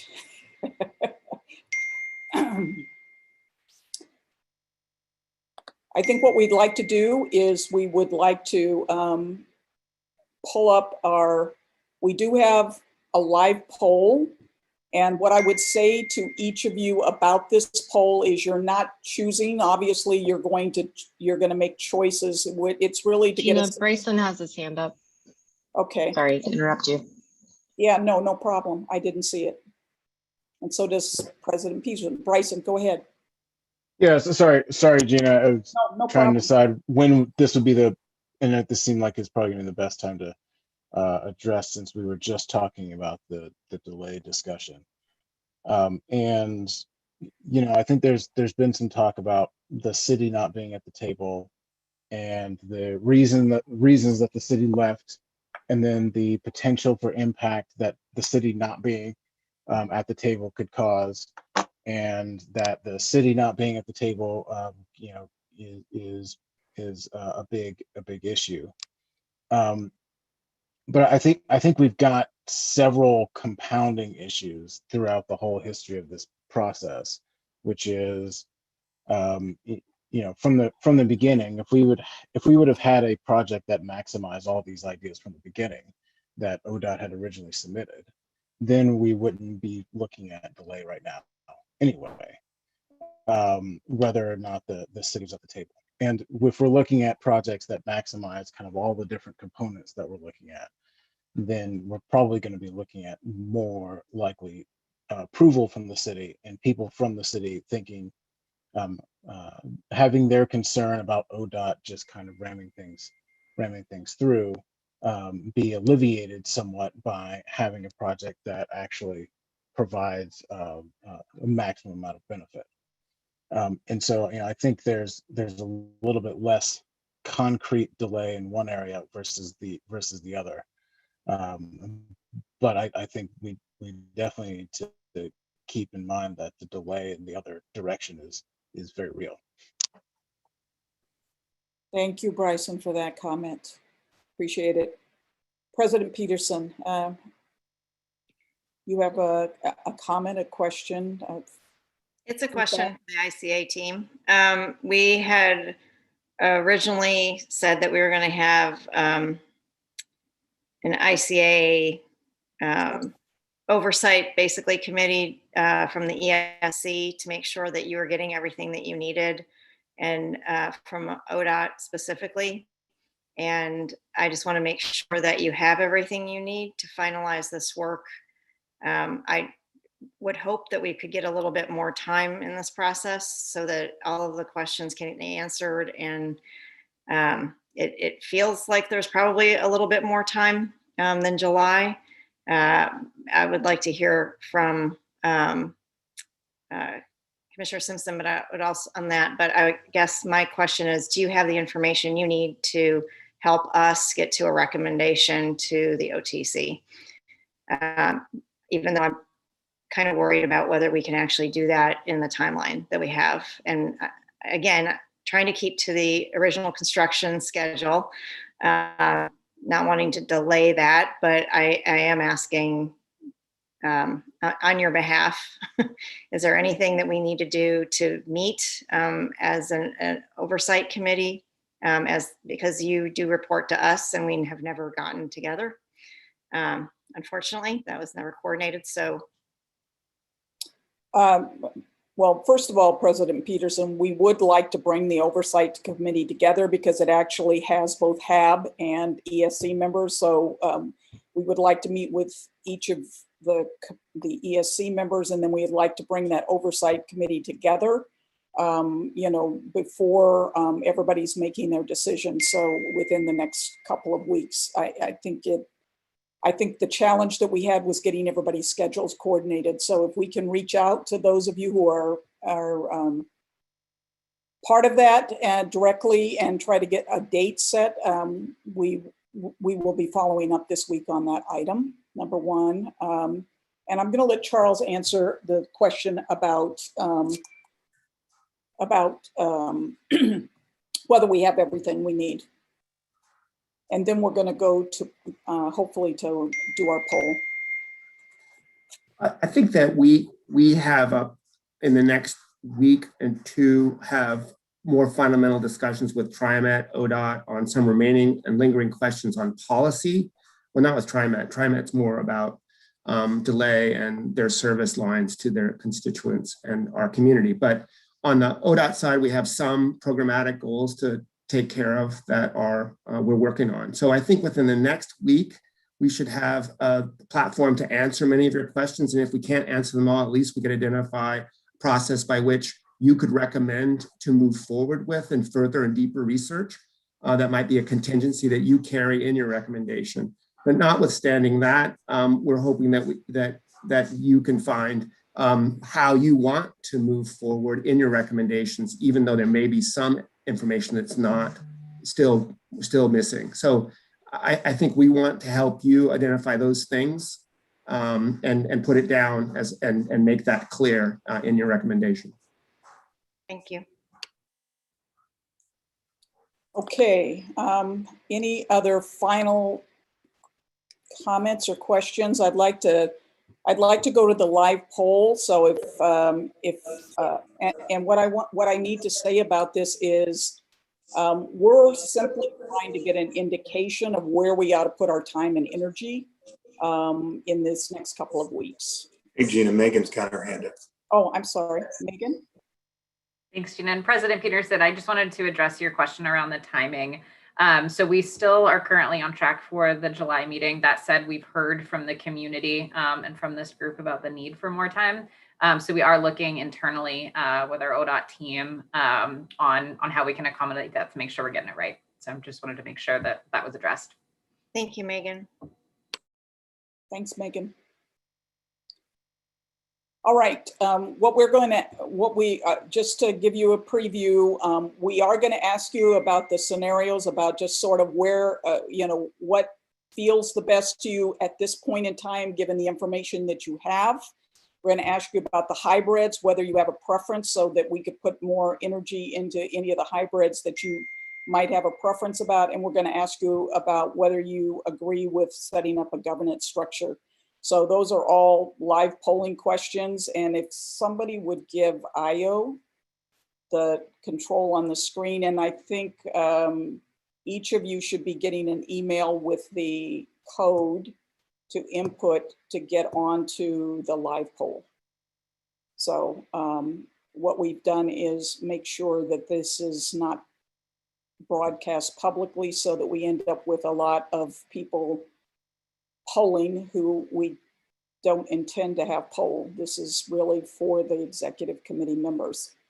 So Aya, I'll turn it over to you, and please take, Aya's one of our team members, works for Cascadia Partners, and I'll turn it over to you to just run people through our polling questions. Great, thank you, Gina. Hi, everyone. Yeah, so I'll just be helping facilitate this poll. So you should have received an email maybe about 5 or so minutes ago with a special link that will, or code that is, that can get you to this online poll. So just for those who have not used this before, I'll go over this. If you are able to open a web browser on your computer or smartphone, it can be any Google Chrome, Firefox, also works on Internet Explorer and Safari. Please do so and enter www.menti.com. And then the code that was provided to you via email. So it's a specialized code so that you can access the survey questions on the subsequent pages. I think I can see that at least 2 people are here, and I also see that we might need to provide some technical support. President Peterson, is there, I guess I need to understand, again, I can't answer questions about preferences on behalf of the council at this time. So on the scenario, so I guess I need a bit more understanding about whether I'm participating in this.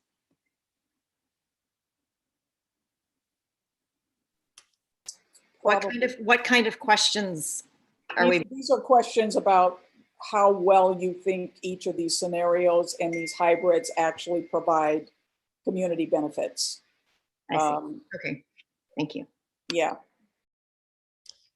And if President Peterson, here's what I would say. If you feel that this, that the way the question is framed creates a conflict for you without having vetted it with the commission, then I would say do not participate. I have signed in and put the number in twice now, and all it does is just send me back to the browser. So I'm having trouble accessing it. Okay. Right, because, okay, so if you're not seeing this screen here that says polling instructions, is that correct, Jana? No, I come to that screen. Okay. Then I've put menti.com in, I've entered the code, and then I get this screen. You're in the right place. Okay. Sorry to not clarify that. You should, I've shared my screen, and then you should be seeing this as well on your own screen. So we're just, since we don't have the chat function, you'll just need to unmute yourself, and we can help get you to this screen if you haven't already. Gina, about how many people would you estimate we'd expect to participate in this? I think there would be, there wouldn't be more than 11. Is that correct, Dr. Holt? There are 9 tonight. 9 folks, okay? Yes, ma'am. So if we're close to that, I would suggest we move forward. All right, looks like we have 6 as of now. So feel free to. Let's go through the first question, which is a sample question anyway, and perhaps a couple of other people will join us before we get there. Great. All right. So I'll move on here. And right, this first question is just to help us kind of get our bearings with this. Now, on your end, if you have successfully connected through the web page, this question with options should pull up for you. Which superpower would you most like to have? So obviously this is a fun question. Yeah. No wrong answers, of course. I'll let you know that internally our company tested this question earlier today, and I can share the results, but so far it's looking like there's some parity here.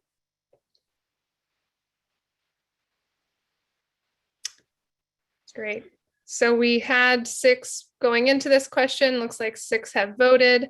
And so I'm going to take that as most people understand how to use the platform if you are here already. Gina, would you like me to proceed? Yes. Or should we? Nope. Okay. We need to move on. Great. All right. Now that we've tested ourselves, here's the actual question we'd like to ask. Do you support the creation of a new governance entity to ensure that highway cover development meets the Black Historic Albina community's goals? This entity would be led by Black community representatives, independent of ODOT and RQIP advisory committees, charged with creating a strategic development plan for the highway cover land and remnant parcels and overseeing future development of this land, and responsible for the long-term ownership and management of development on the highway cover land and remnant parcels. So again, the question, do you support the creation of a new governance entity to ensure that highway cover development meets the Black Historic Albina community's goals? Great. So among those who are participating in just this poll showing general leanings, the spread looks like we're a bit towards neutral and supportive, with one not supporting at this time. I will move on to the next question. Gina, sound good? Please Great. move on. All right, next question. Given ICA's additional analysis of trade-offs, which of the original scenarios do you feel provides the greatest benefits and overall restorative justice to the Black Historic Albina community? Scenario 1, 4, or 5? So go ahead and cast your votes. We'll just get a general sense of where folks are leaning at this point in time.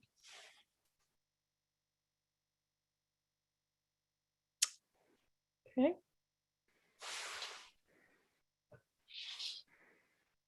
Io, can you explain the waves too? Tell people. Of course. Yeah, now that we have a couple that have come in, so you're seeing things moving back and forth here.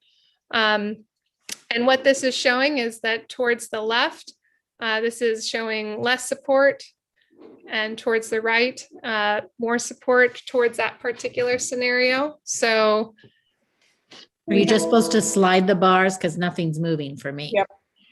Okay, it's not working for me. Okay. Oh, there it goes. Okay. Oh, technology inevitably glitches on us in the times we need them most. All right, so I'm going to continue assuming we just have six folks participating, and on average, we have about 3.5 level of support for scenario 1, 2.8 for scenario 4, and 2.3 for scenario 5, and this is on a scale of 1 to 5. We had a little bit of a shift there with a new voting member, so that's all right. It's a little bit of a horse race here. It's all good. Great. All right. I'll move on. Does anybody else who hasn't been voting want to weigh in before we change this? Give people a couple of seconds and you can weigh in, and then we'll move on to the final question. All right. Go ahead, Aya. Thank you.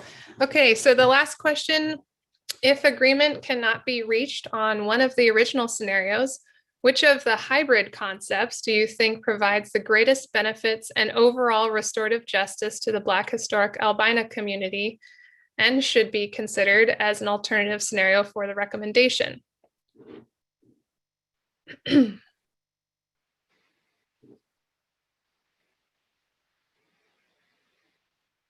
Great. So we're getting votes coming in here. Looks like maybe just one more trickling in. And looks like we're getting generally at this point, people leaning most towards hybrid 1 at 3.1 with less support for hybrid 2 and 3. Very good. Thank you, all of you, for your feedback. Appreciate it. This is helpful to us in moving towards the goalpost of wrapping up everything and making sure you have everything, all the information you need. That really is all we have for you. Obviously, our next steps are to try to follow up with each of you and set up a time to meet with you individually, and I'll get you, Chair Peterson, and then also set up the subcommittee before the final group meets on the 28th.